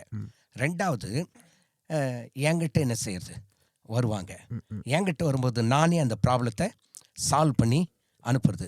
3வது, அவங்ககிட்ட கேட்டுட்டு நான் போய் அவனுக்காக அவங்க பேரண்ட்ஸ் கிட்ட பேசுறது. இப்போ வந்து கிறிஸ்தவ சமுதாயத்துக்கு இது ஓகே, ஆனால் மற்றவங்க எப்படி, ஆமா, அப்படின்றது தான் இப்போ ஒரு பெரிய கேள்விக்குறி. இதனால தான் நான் சர்ச்சில் அடிக்கடி ஒரு ஜெபம் பண்ணுவேன், என் பிள்ளைகளுக்கு நல்ல நண்பர்களை தாரும், நல்ல குட் ஃப்ரெண்ட்ஸ் வேணும் அப்படின்னு கேட்போம். ஏன் அப்படின்னு கேட்டால் நல்ல நண்பர்கள் இருந்தால் தான் நல்ல விதமாக என்ன செய்வாங்க, கைட் பண்ணுவாங்க. இல்லை அப்படின்னு சொன்னால் அவங்ககிட்ட போய் சொல்ல அவன் இன்னும் கொஞ்சம் சிக்கலில் என்ன பண்ணிடுவான், மாட்டி விட்டுருவான். அதுதான் நான் அப்பயே சொன்னேன், எனக்கு எவ்வளோ தெரியுமோ அது அவ்வளோதான், கொஞ்சம் ஜாஸ்தி கொஞ்சம் கம்மி தெரிஞ்சிருக்கும் என் ஃப்ரெண்டுக்கு. ஆமாம், அவன்கிட்ட போய் கேட்டால் மோர் ஆர் லெஸ் நான் யோசிக்கிறத அவனும் சொல்லுவான். ஆமாம், இன்னும் கூட நம்ம அந்த வயசை விட இன்னும் 2 வயசு கூட இருந்தா சரி, வந்து வகையாக மாட்டினான், இவனை இன்னும் கொஞ்சம் என்ன பண்ணிடலாம், சிக்கல்ல போட்டு விட்டுலான்னு இம்யூனிட்டி மாதிரி. ஆமா, போட்டு கொடுத்துட்டு அதை வச்சு பிளாக்மெயில் பண்றது, வேடிக்கையும் பார்க்கறது. இப்போ பிளாக்மெயில் பண்றவங்களும் உண்டு, வேடிக்கையும் பண்றது. 2வது, இதை வச்சுக்கிட்டு இன்னும் கூட அந்த பையனை அழ வைக்கிறது, இப்படியும் இருக்காங்க. அப்படி இருக்கிறதுனால நான் உனக்கு போதித்து நீ நடக்க வேண்டிய வழியை உனக்கு காட்டுவேன், உன்மேல் என் கண்ணை வைத்து உனக்கு ஆலோசனை சொல்லுவேன் அப்படின்ட்டு சங்கீதத்தில் வாசிக்கிறது போல ஆண்டவரை பிடிச்சுக்கிட்ட யாராக இருந்தாலும் சரி ஆண்டவர் அவங்கள கரெக்டாக கைட் பண்ணுவார். ஒரு தவறான பாதையில் போனால் கூட இது தவறு அப்படின்ட்டு கர்த்தர் நிச்சயமான செய்வார், பேசுவார். அதனால தான் வசனம் அப்படியா சொல்லியிருக்கு, நான் உனக்கு போதித்து. சில நேரத்தில் பாருங்கள், ஒரு சில பிள்ளைங்களை பார்த்துருக்கேன், சின்ன பிள்ளைங்க. ஒரு நாள் உண்மையாக நடந்த சம்பவம். ஒரு வீட்லேயே ஒரு சம்பவம் நடந்துட்டுருக்கு. ஒரு பிள்ளை இருக்குது, அவங்க மாமா அங்கே இருக்கார். அவங்க மாமா பாக்கெட்டில் மணி பர்ஸ் இருக்குது. அவங்க பேரண்ட்ஸே சொல்கிறாங்க, ஏய் மாமா பாக்கெட்டில் மணி பர்ஸ் இருக்குது, போய் எடுத்துகிட்டு வா அப்படின்னு சொன்னால் இந்த பிள்ளை சொல்லுது, தப்பு மம்மி, அப்படி எடுக்கக்கூடாது, தப்பு. அப்போ கொஞ்சம் யோசிச்சு பாருங்க, கற்றுக் கொடுக்கறது யாரு? மதர். ஆனால் இந்த குழந்தை என்ன செய்யுது? தப்பு அப்படின்ட்டு தெரியுது. அதன் பிறகு அதே குழந்தை பேசிட்டு இருக்கும்போது ஒருத்தர் வந்து கையை தொடுறாங்க. தொட்டோன்னே நோ, இது பேட் டச் அப்படின்னு அந்த குழந்தை சொல்லுது. அப்புறம் குட் டச் என்னன்னு கேட்டால் அதுவே சொல்லி கொடுக்கு, இது குட் டச், இது பேட் டச் அப்படின்னு. நான் நினைக்கிறேன் அந்த குழந்தை யூகேஜி தான் படிக்குது, ஆனாலும் குட் டச் எது பேட் டச் எதுன்ட்டு என்ன அர்த்தம்? ஆரம்பத்து சிறு வயதிலிருந்தே போதிக்கப்படணும். போதிக்கப்பட்டால் இந்த காரியங்கள் டீனேஜில் கட்டாயம் என்ன செய்யாது, வர சந்தர்ப்பங்கள் இல்லை. அந்த டீனேஜில் அப்பா அம்மாவுக்கு பயப்படணுன்ற அவசியம் இல்லை. அப்போ அவங்க ஒரு ரூட் என்ன செய்யுதுங்க, தெளிவாக அப்படி போயிடும். அப்படி இருக்கிறதுனால அது கிறிஸ்தவர்களாக இருக்கலாம், மற்றவங்களாக இருக்கலாம், ஆரம்பத்திலிருந்து நல்லபடியாக போதிக்கப்பட வேண்டும்.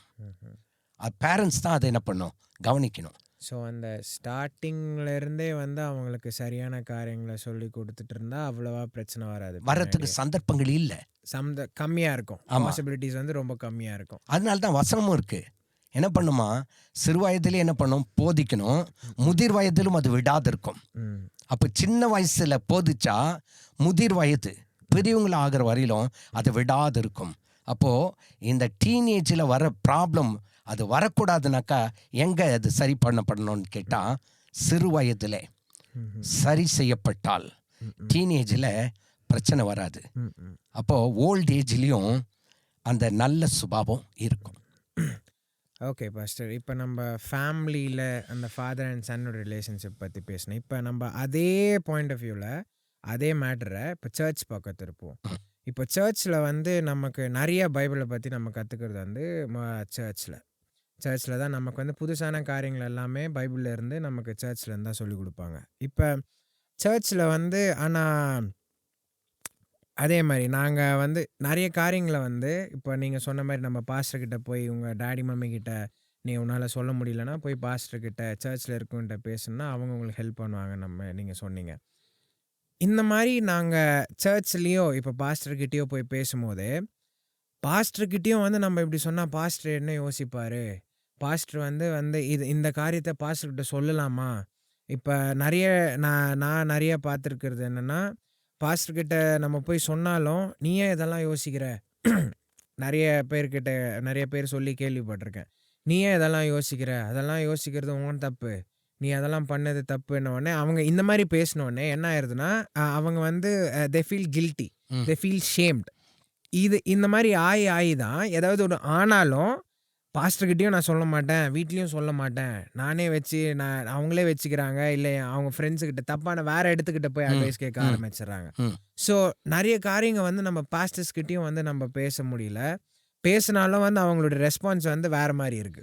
கரெக்ட். இப்போ இதற்கு சில உதாரணங்களை ரொம்ப தெளிவாக நம்ம சொல்லலாம். எபேசியர் 3:10 என்ன சொல்றதுன்னு கேட்டால், அவருடைய அனந்த ஞானமானது சபையின் மூலமாய் இப்போது தெரிய வரும் பொருட்டு. அப்போ ஞானம்னு சொன்னால் விஸ்டம். அந்த விஸ்டம் எங்கேருந்து வருதுன்னு கேட்டால் த்ரூ சர்ச் அப்படின்ட்டு பைபிள் இருக்கு. அவருடைய அனந்த ஞானமானது சபையின் மூலமாக இப்போது தெரிய வரும் பொருட்டு.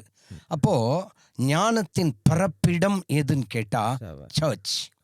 அப்போது இந்த சர்ச்சுக்கு போகும்போது ஞானத்தை சர்ச் மூலமாக ஆண்டவர் தரான்ட்டு எபேசியர் 3:10 இருக்குது. அப்போ அங்கே போகும்போது என்ன ஞானம், பெற்றோர்கிட்ட எப்படி நடந்துக்கணும், பப்ளிக்கில் நம்ம எப்படி நடந்துக்கணும், இல்லை குடும்பத்தை நடத்துறது எப்படி, இல்லை மற்ற ஃப்ரெண்ட்ஸோடு கூட எப்படி பழகிறது, எல்லா ஞானத்தின் பிறப்பிடம் எதுன்னு கேட்டால் சபை. அவருடைய அனந்த ஞானமானது சபையின் மூலமாக இப்பொழுது தெரிய வரும் பொருட்டு. இன்னைக்கு அநேக நேரங்களில் நான் சில காரியங்களை கேள்விப்பட்டிருக்கேன். என்னன்னு கேட்டால், உதாரணமாக நானே என்னுடைய சபையில் நான் இந்த ஒரு கேள்விக்குறியோடு வந்தேன், ஆனால் கர்த்தர் இந்த வசனத்தின் மூலமாக என் கூட பேசினார், எனக்குள்ளே இருந்த சந்தேகமெல்லாம் போயிடுச்சுன்னு சொன்னது நிறைய பேர் என்கிட்ட சொல்லியிருக்காங்க. அப்போ என்ன அர்த்தம்? அங்கே வரும்போது ஆவியானவர் பேசுகிறாரு. அந்த ஞானம் என்ன செய்து வெளிப்படுது. அப்போ ஒரு மனுஷன் கெட்டு போகாமல் இருக்கணும் அப்படின்னு சொன்னால் கண்டினியூவாக சர்ச்சுக்கு போனால் கர்த்தர் அவனுக்கு என்ன பண்ணுறாருங்க? ஞானத்தை கொடுக்கிறார். ஒன்று.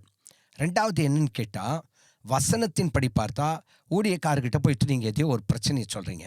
அவங்க நீயா நினைக்கிற, அதுவும் தப்பு, அதெல்லாம் நினைக்கூடாது, சிம்பிளாக சொல்லி அனுப்பிச்சிடுவாங்க. ஆனால் என்ன வசனம் சொல்லுதுன்னு கேட்டால், சிட்சித்தும் வசனத்தை கொண்டு போதிக்கிற மனுஷன் பாக்கியவான். அப்போ அவனை கூப்பிட்டு வான் பண்ணும். ஏன் அந்த சிந்தனை எல்லாம் வருது? இந்த வசனத்தின்படி இதை தான் யோசிக்கணும். அது தப்புன்னு முதல்ல அவங்களுக்கு தெரியும், உணர்த்தி காட்டணும். உணர்த்தி காட்டிட்டு நீ இந்த வழியிலேருந்து இப்படி திரும்பி வரத்துக்கு என்ன வழி? இப்போ உதாரணமாக தாவீது தப்பு பண்ணிட்டார். தப்பு பண்ண உடனே ஒரு ஸ்டோரி மூலமாக நாத்தான்வேல் போயிட்டு தாவீதுக்கு சொல்கிறாரு. அப்போ தான் யார் அந்த மனிதன்? அப்போ சொல்கிறார், நீ தான் அந்த மனுஷன். அப்போ உணர்த்தி காட்டுறதுக்கு ஒரு இல்லஸ்ட்ரேஷன், ஒரு உதாரணம் தேவைப்படுது. அப்போ சில உதாரணத்தின் மூலமாக ஊழியக்காரன் என்ன பண்ணோம்? கரெக்டாக அந்த தவறை சுட்டி காட்டி என்ன செய்ய அறிக்கை செய்துட்டு என்ன பண்ணோம்? வசனத்தின்படி விட்டுவிடு, அப்போ தான் இரக்கம் பெறுவாய் அப்படின்னு சொல்லிட்டு முதலாவது அந்த குறிப்பிட்ட நபரை ஒப்பு கொடுக்க வைக்கணும். அதுதான் ஊழியக்காரருடைய பொறுப்பு. அப்படி ஒப்பு கொடுத்த பிறகு தன் பாவங்களை மறைக்கிறவன் வாழ்வடையான், அறிக்கை செய்து விட்டு விடுகிறவனோ இரக்கம் பெறுவான். அப்போ தேவனிடத்தில் இரக்கம் பெறத்துக்கு யார் அதை கைட் பண்ணணும் தெரியுங்களா? ஊழியக்காரர். அப்போது ஒரு உதாரணம் சொல்லணும்னா, ஒரு குறிப்பிட்ட ஒரு நபர் வீட்டில் அடங்கலை, என்ன அடித்து பார்த்தாங்க அடங்கலை, அந்த ஊர்லேயே ரொம்ப கரெக்டாக பண்ணிகிட்ருக்கான் அப்படின்னு சொன்னால், பொதுவாகவே அவனை என்ன பண்ணுவாங்க? கடைசியில் ஊரார் எல்லாம் சேர்ந்து, வீட்டில் அடங்கலை, ஊரார் எல்லாம் சேர்ந்து பஞ்சாயத்து போடுவாங்க. பஞ்சாயத்து போட்டு அடக்கணும்னு நினைப்பாங்க. அதுலேயும் அடங்கலை அவன் சொன்னால் அடித்து எங்கே கொண்டு போய் விடுவாங்க? போலீஸ் ஸ்டேஷனில் விடுவாங்க. இப்போ இங்கே எங்கேயுமே திருந்தாத ஒரு நபர் இருக்காங்க அப்படின்னு சொன்னால் நிறைய சரித்திரங்கள் இருக்குது. ஆண்டவருடைய வசனம் தான் அவனை சரியான ஒரு பாதையில் கொண்டு வருது. அப்போ வீட்டில் அடங்காதவன், ஊருக்கு அடங்காதவன், போலீஸுக்கு அடங்காதவன் வசனத்துக்கு அடங்கிடுறான். காரணம் என்னன்னு கேட்டால், அந்த வசனம் இருதயத்தில் என்ன செய்து கிரியை செய்த பிறகு இப்படி எத்தனையோ ஆயிரக்கணக்கான சாட்சிகளை சொல்ல முடியும். அப்போ அந்த வசனம் கிரியை செய்யும்போது உண்மையாகவே ஒரு பெரிய மாற்றங்கள் வரும். அதனால் என்னை பொறுத்தவரையிலும் நான் ஒரு சர்ச்சுக்கு போகிறேன் அப்படின்னு சொன்னால், நான் ஏதாவது தவறு செய்தால் கூட என் போதகர்கிட்ட போய் நான் சொன்னால் என் போதகர் என்னை சரியாக கைட் பண்ணுவார் என்ற ஒரு நம்பிக்கை என் போதகர் மேலே எனக்கு வரணும். அந்த அளவுக்கு ஊழியக்காரனை செய்யணும். அந்த குறிப்பிட்ட நபரை என்ன செய்யணும்? வழி நடத்தணும். அப்படி வழி நடத்தலைனாக்கா அந்த ஆத்மா வீணாக போயிடும். அதனால் இந்த ஒரு குறிப்பிட்ட ஒரு காரியத்தில் முதலாவது நாம் ஆரம்பத்தில் பேசுனது போல் எல்லாம் ஆரம்பம் எங்கேருந்து வருதுங்க? சிறு குழந்தையிலிருந்து அது வரணும். சரி, இடையில் ஏதோ ஒரு பெரிய தவறு வந்துடுச்சு அப்படின்னு சொன்னால் நம்மளை தெளிவான ஒரு பாதையில் நடத்த வேண்டிய ஒரு பொறுப்பு யார்கிட்ட இருக்குது? ஊழியக்காரர்கிட்ட இருக்குது. அப்போ அந்த ஊழியக்காரர் வசனத்தின் மூலமாக அவர்களை போதிச்சு நடத்தணும். அப்படி நடத்தும்பொழுது தான் அவருடைய வாழ்க்கை நல்ல ஆசீர்வாதமாக இருக்கும். Okay pastor. சரி, நம்ம அடுத்த ஒரு சப்ஜெக்ட்குள்ளே போகலான்னு நினைக்கிறேன். இப்போ நிறைய விஷயத்தில் பைபிள் ரொம்ப கிளியராக இருக்கும். இந்த விஷயம் இது தப்பு, இது சரி, இது பண்ணணும், இது பண்ணக்கூடாதுன்னு நிறைய விஷயத்தில் கிளியராக இருக்கும். ஆனால் இப்போ நம்ம டைம்ஸில் இருக்கிற நிறைய காரியங்களுக்கு பைபிள் கிளியராக கிளியரானா நான் சொல்கிறது அந்த காரியத்துக்கு வசனம் இல்லை. அப்படின்னா எக்ஸாக்டாக அதுக்கு டைரெக்டாக பேசுகிற மாதிரி, ஆமாம் டைரெக்டாக அதுக்கு பேசுகிற மாதிரி என்ன இல்லை, வசனம் இல்லை. ஸோ நிறைய காரியங்கள் இந்த மாதிரி இருக்குது. நிறைய அந்த மாதிரி இருக்கிற காரியங்களில் நிறைய ஸ்ட்ரகிள்ஸும் இருக்குது. ஸோ இந்த மாதிரி பைபிள் டைரெக்டாக ஒரு விஷயத்தை பற்றி நம்மளுக்கு டைரெக்டாக நமக்கு அந்த விஷயத்தை பற்றி சொல்லாத அந்த டைமில் எப்படி நம்ம அந்த விஷயத்தை ஹேண்டில் பண்ணலாம்? ஏதாவது ஒரு உதாரணம்? ஓகே, எக்ஸாம்பிள் ஏன்னு கேட்டால் எல்லாவற்றுக்கும் வேதத்தில் விடை இருக்குது. ஓகே, இதுக்கு விடை இல்லைன்ட்டு சொல்கிறதுக்கு ஒன்றுமே கிடையாது. ஏன்னு கேட்டால் எல்லாவற்றுக்கும் வேதம் ஒரு விடையாய் இருக்கிறது. Okay pastor. அப்போது ஏதாவது ஒரு விஷயம், இந்த காரியத்துக்கு வேதத்தில் விடை இருக்கா? ஓகே, ஒரு எக்ஸாம்பிள் எடுத்துக்கலாம்னா, நான் ஆக்சுவலாக எழுதி வச்சுருந்தேன் எக்ஸாம்பிள். ஓகே, இப்போ ஹேர் கட் பற்றி எடுத்துப்போமே. ம் இப்போ வந்து பைபிளில் வந்து நமக்கு லிட்ரலாக இந்த மாதிரி ஹேர் கட் பண்ணோம், அந்த மாதிரி ஹேர் கட் பண்ணோன்னு இல்லை. லிவிட்டிகஸில் வேணா நமக்கு ஆண்டவர் வந்து இஸ்ரேல் ஜனங்களுக்கு சொல்லி கொடுத்தது ம் அது இருக்கும். ஆனால் வந்து I am under the impression that நம்ம நியூ டெஸ்டமெண்ட்டில் ஆண்டவர் வந்து நமக்கு அந்த கவர்னண்ட்டை மாற்றின பிறகு hmm I think those old laws were like done away with. Hmm so இப்போ வந்து நான் ஒரு பெரிய டிபேட் சர்ச்சில் வந்து நிறைய ம் பேர் ம் இதை சேலஞ்ச் பண்ணுவாங்க. நான் சரி ஏன் நீங்கள் சொல்கிற மாதிரி தான் இதுதான் வெட்டணுமா ஆ அதுதான் வெட்டணுமான்ட்டு. ஸோ இப்போ அந்த மாதிரி இஷ்யூஸில் இப்போ ஹேர் கட்டே வச்சு ஆ எக்ஸாம்பிளாக ம் எடுத்துப்போம். இப்போ இந்த மாதிரி வந்து இந்த ஹேர் கட் சரி, இந்த ஹேர் கட் தப்புன்ட்டு நமக்கு பைபிளில் இல்லை. ஸோ இந்த மாதிரி இருக்கும்போது இதை எப்படி நம்ம யோசிக்கலாம் பைபிளில் இருந்து? ரொம்ப அழகான ஒரு கேள்வி. நல்ல உதாரணத்தையும் சொன்னீங்க.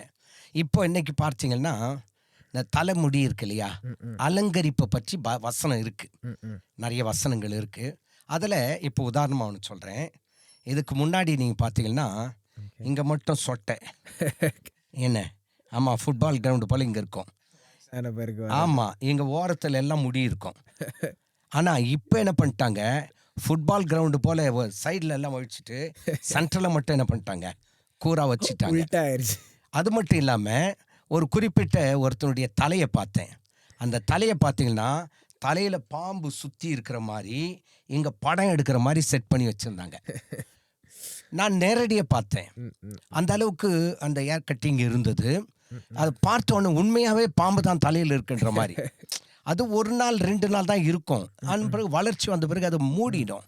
இப்போ அப்படியெல்லாம் செய்கிற அப்படின்னு சொன்னால் வசனம் என்ன சொல்லுது, சிம்பிளாக நீ ஒரு காரியத்தை செய்கிறனா அது மற்றவங்களுக்கு இடரலாக இருக்கக்கூடாது. ஆ ஒருவேளை ட்ரெஸ் கோடாக இருக்கலாம், ஹேர் கட்டிங்காக இருக்கலாம், ம் ம் இந்த மேக்கப்பாக இருக்கலாம், ம் ம் எதுவாக இருந்தாலும் சரி, வசனம் என்ன சொல்லுது, சிம்பிளாக ஒரே வேர்டு, மற்றவங்களுக்கு இடரலாக இருக்கிறத நீ என்ன பண்ணாத, ஆமாம் செய்யாத. எல்லாத்தையும் நம்ம இடரலன்னு சொல்ல முடியாது. ஆமாம் இது தப்பு அதுதான் ரைட்டுன்னு சொல்ல முடியாது. நீங்கள் சொன்ன மாதிரி இந்த தலை ஓரம் ஒதுக்குறாங்க அப்படின்னு சொன்னால் சில நேரங்களில் பார்த்தா தலை பார்த்தா நல்லா தான் இருக்குது. ம் ஏன்னு கேட்டால் அவன் தலை சீவரானோ இல்லையோ, அவன் வெட்டி இருக்க அந்த ஸ்டைலை பார்த்தா 4 நாளைக்கு சீப்பு கூட போட வேண்டிய அவசியம் ஆமாம் இல்லை. ஆனால் இன்னொன்று என்னன்னு கேட்டால் நாம் பார்க்குற கண்ணோக்கம் இருக்கு பாரு. ம் இப்போது நான் உங்களை பார்க்குறேன், இப்போ என்னை பார்த்தா பரவாயில்ல, தம்பி சாம் வந்து அழகாக முடி வெட்டி இருக்காரு, ஒரு டீசெண்டாக இருக்குது, இந்த வாலிப பிராயத்தில் மற்றவங்கள போல இல்லாமல் அழகாக இருக்காரு அப்படின்னு சொல்லிட்டு என் உள்ளத்தில் நான் யோசிக்கலாம். ஒருவேளை சாமுக்கே கூட ம் என் ஃப்ரெண்ட்ஸுங்கெல்லாம் இப்படி அழகாக கட் பண்ணியிருக்காங்க, பார்க்குறதுக்கு ஸ்டைலாக இருக்குது அப்படின்னு சொல்லிட்டு சாமே கட் பண்ணிட்டாருன்னு வைங்களேன். நான் அதை வந்து சாம் தப்பு பண்ணிட்டாருன்னு சொல்ல வரல. ம் என் பார்வை நீங்கள் வச்சிருக்கிறது தப்புன்னு சொல்ல வரல. உங்கள் மனசாட்சிக்கு தெரியணும் நான் செய்கிற காரியம் சரியா தவறா ம் அப்படின்னு பார்த்துட்டு நீங்கள் செய்யும்போது அதற்குரிய ஒரு வெகுமதியை கர்த்தர் தான் உங்களுக்கு தருவார். ஸோ நான் வந்து இந்த ஹேர் கட் நான் வந்து இது இப்போ இல்லை, இப்போ நான் சும்மா எக்ஸாம்பிளுக்கு எடுத்தோம். ஆனால் இது வந்து ஆக்சுவலாக நான் கொஞ்சம் எப்படி எனக்கும் வந்து டேடிக்கும் வந்து சில டைம் வந்து ஆர்கியூமெண்ட் ஆயிருக்கு இதை பற்றி. ஆர்கியூமெண்ட்னா அவர் ஒன்று சொல்லுவார், எனக்கு அது பிடிக்காது. ஆனால் நான் வந்து அவர் சொல்கிறத செய்யாமல் நான் வந்து எனக்கு என்ன பிடிக்குமோ அதை செஞ்சுட்டு வந்துடும். அவர் வந்து நான் சொன்னால் கூட நீ செய்யாமல், நான் கேட்காம நீ செய்கிற, நீ எப்படின்னா போன்ட்டு விட்டுருவார். விட்டுட்டு அவர் கோவமாக இருப்பார். அந்த மாதிரியெல்லாம் இருக்குது. அப்போ வந்து நான் வந்து ஏன் இதை சும்மா வந்து நோண்டிகிட்டே இருக்காங்க அந்த மாதிரி யோசிச்சிருக்கேன். ஆனால் நான் இப்போ வந்து அந்த மாதிரி இப்போ நம்ம அந்த ஹேர் கட்லாம் சொன்னோம்ல, நம்ம இங்கே எடுத்துட்டு இங்கே வைக்கிறது பேர் வந்து ஃபேடுன்னு சொல்லுவாங்க. ஃபேட்னா இங்கேருந்து இங்கே இல்லாமல் இருக்கும், அப்படியே மேலே போக போக போக வந்துடும். அதை ஃபேடுன்னு சொல்லுவாங்க. நான் ஏன் ரீசன், என்னுடைய பர்சனல் ரீசன், நான் இதுதான் எல்லாரும் பண்ணணும்னு சொல்ல, நான் ஏன் அந்த மாதிரி வெட்டுறது இல்லைன்னா, எங்கள் டேடிக்கு பிடிக்காது, அவருக்கு பிடிக்காது, நான் அவருக்கு பிடிச்ச மாதிரி இருக்கணும்னு விரும்புகிறேன், அதனால நான் அப்படி வெட்ட மாட்டேன். அது என்னுடைய பர்சனல் கன்விக்ஷன். நான் அதனால வெட்டுறதில்ல. இப்போ இதையே வந்து நான் எல்லாருக்கும் சொல்ல முடியாது. ஆனால் அதான் வசனம் நான் ஏற்கனவே சொன்ன மாதிரி இடரல் உண்டாக்குறத நம்ம என்ன பண்ணக்கூடாது. அப்போது நீங்கள் அப்படி வெட்டுறது டேடிக்கு இந்த இடரலாக இருக்குது. அதனால் நீங்கள் என்ன பண்ணுறீங்க, எங்கள் அப்பாவுக்கு இடரல், அதனால் நான் என்ன செய்யலை. அதே போல தான் ஒவ்வொருடைய வாழ்க்கையிலும் ஒன்று அவங்களுக்கு இடரலாக இருக்கா, அதை நீ செய்யாத. அது தலைமுடியாக இருக்கட்டும், ட்ரெஸ்ஸாக இருக்கட்டும், மேக்கப்பாக இருக்கட்டும், எதுவாக இருந்தாலும் சரி, மற்றவங்களுக்கு இடரல் உண்டாக்காதபடிக்கு நாம் இருக்கணும். லைக் இதே மாதிரி தான். ஏன்னா வந்து நம்ம இப்போ என்ன சொல்கிறாங்க, இப்போ என்ன ஆயிரும்னா நம்ம இந்த ஹேர் கட்லாம் வந்து நம்ம இப்போ வந்து கொஞ்சம் நார்ம் மாதிரி ஆயிடுச்சு. ம், ம், எல்லாரும் பண்ண ஆரம்பிச்சிட்டாங்க. ஆனால் இது புதுசாக இது ஸ்டார்டிங்கில் புதுசாக பண்ண ஆரம்பிச்சும் போது நிறைய பேர் வந்து திட்டுவாங்க. ம். இது என்ன இது இந்த மாதிரி பண்ணுவாங்க. ஆனால் இப்போ போக போக வந்து நார்மலாக அவங்க எல்லாம் அப்படி தான் வந்து கொஞ்சம் நார்மலைஸ் பண்ணிட்டாங்க.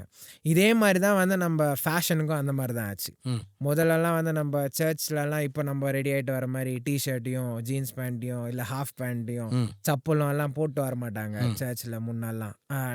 நான் நீங்கள் எங்களை உண்மை, மாதிரி உண்மை, இருக்கும்போதெல்லாம் போட்டு உண்மை. போக மாட்டாங்க. ஆனால் இப்போ வந்து அது நார்மல் ஆயிடுச்சு. நார்மல். ஸோ இந்த மாதிரி இது கூட சொல்லாமே.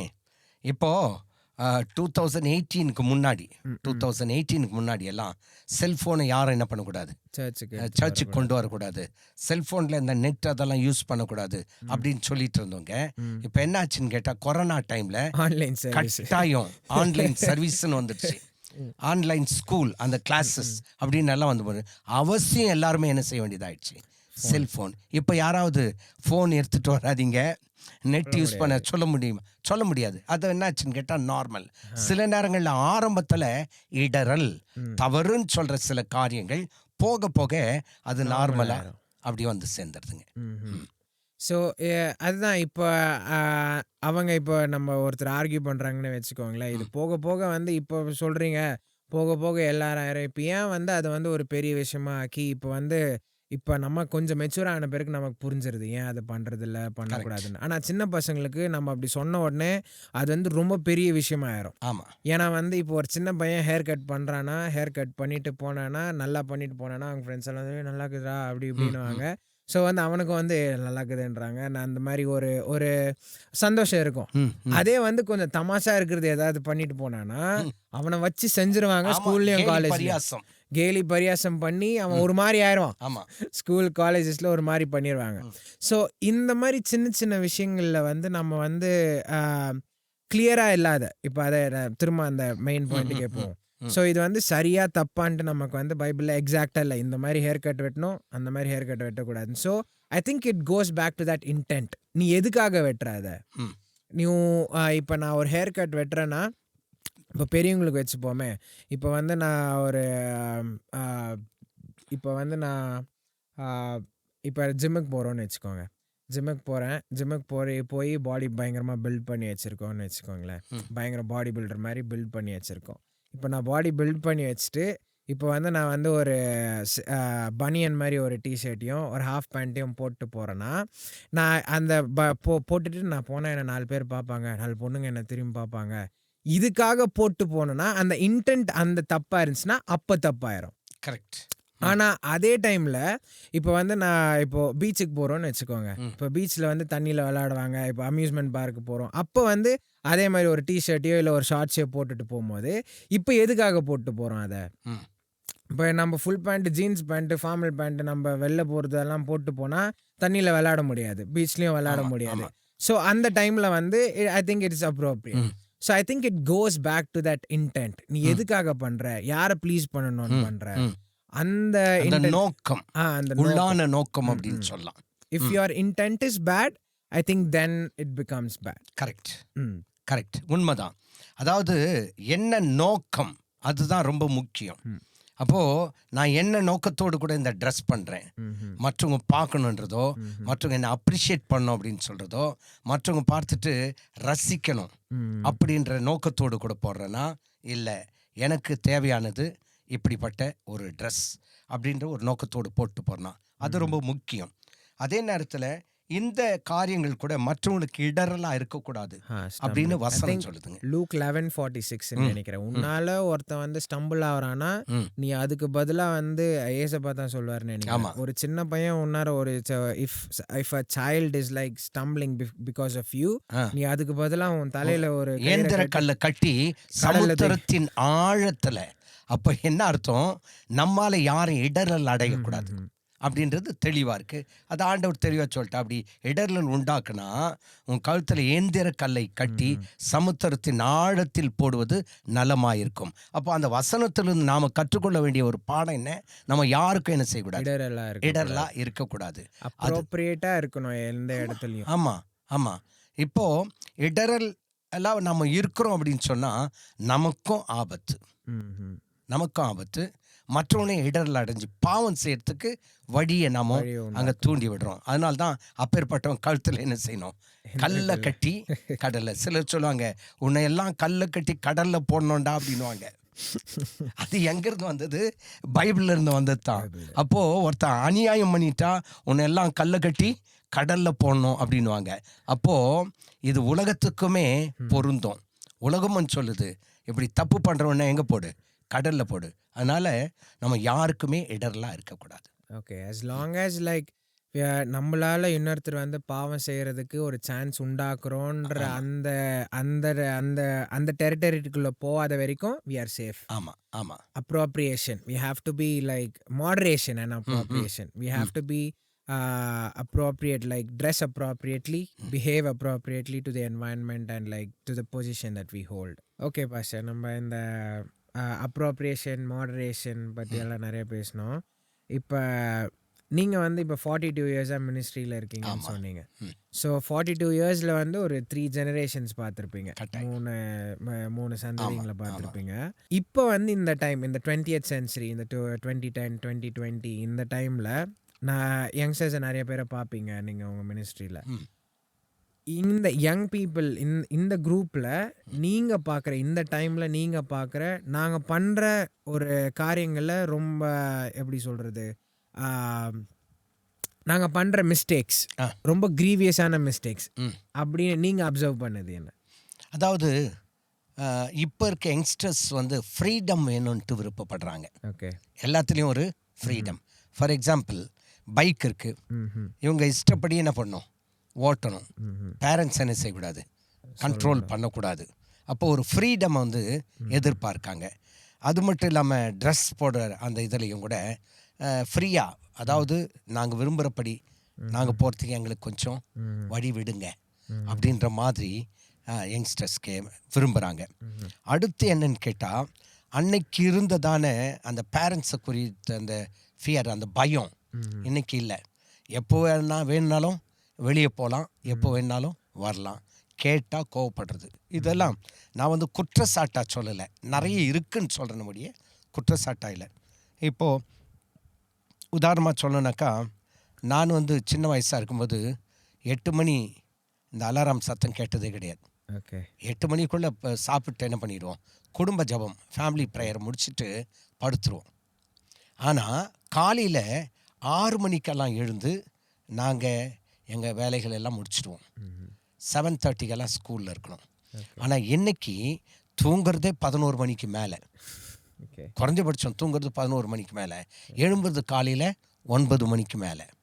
அப்படி ஒரு வித்தியாசமாக இருக்கும்போது பேரண்ட்ஸ் போயிட்டு அவங்கள என்ன பண்ண முடியாது, டிஸ்டர்ப் பண்ணக்கூடாதுன்றது அவங்களுடைய ஃப்ரீடம். பேசிக்கலாக ஃப்ரீடம். அதை தான் ஆரம்பத்தில் சொன்னேன், என்ன வேணுமோ அதை பண்ண விட, நாங்கள் செய்யறதுக்கு எங்களுக்கு ஃப்ரீடம் கொடுங்க. ஓகே, அதிகமாக கேட்டால் அது உங்கள் காலம், இது வேற அப்படின்னு இன்னைக்கு அதிகமாக எதிர்பார்க்கறது வாலிபர்கள் ஃப்ரீடம்.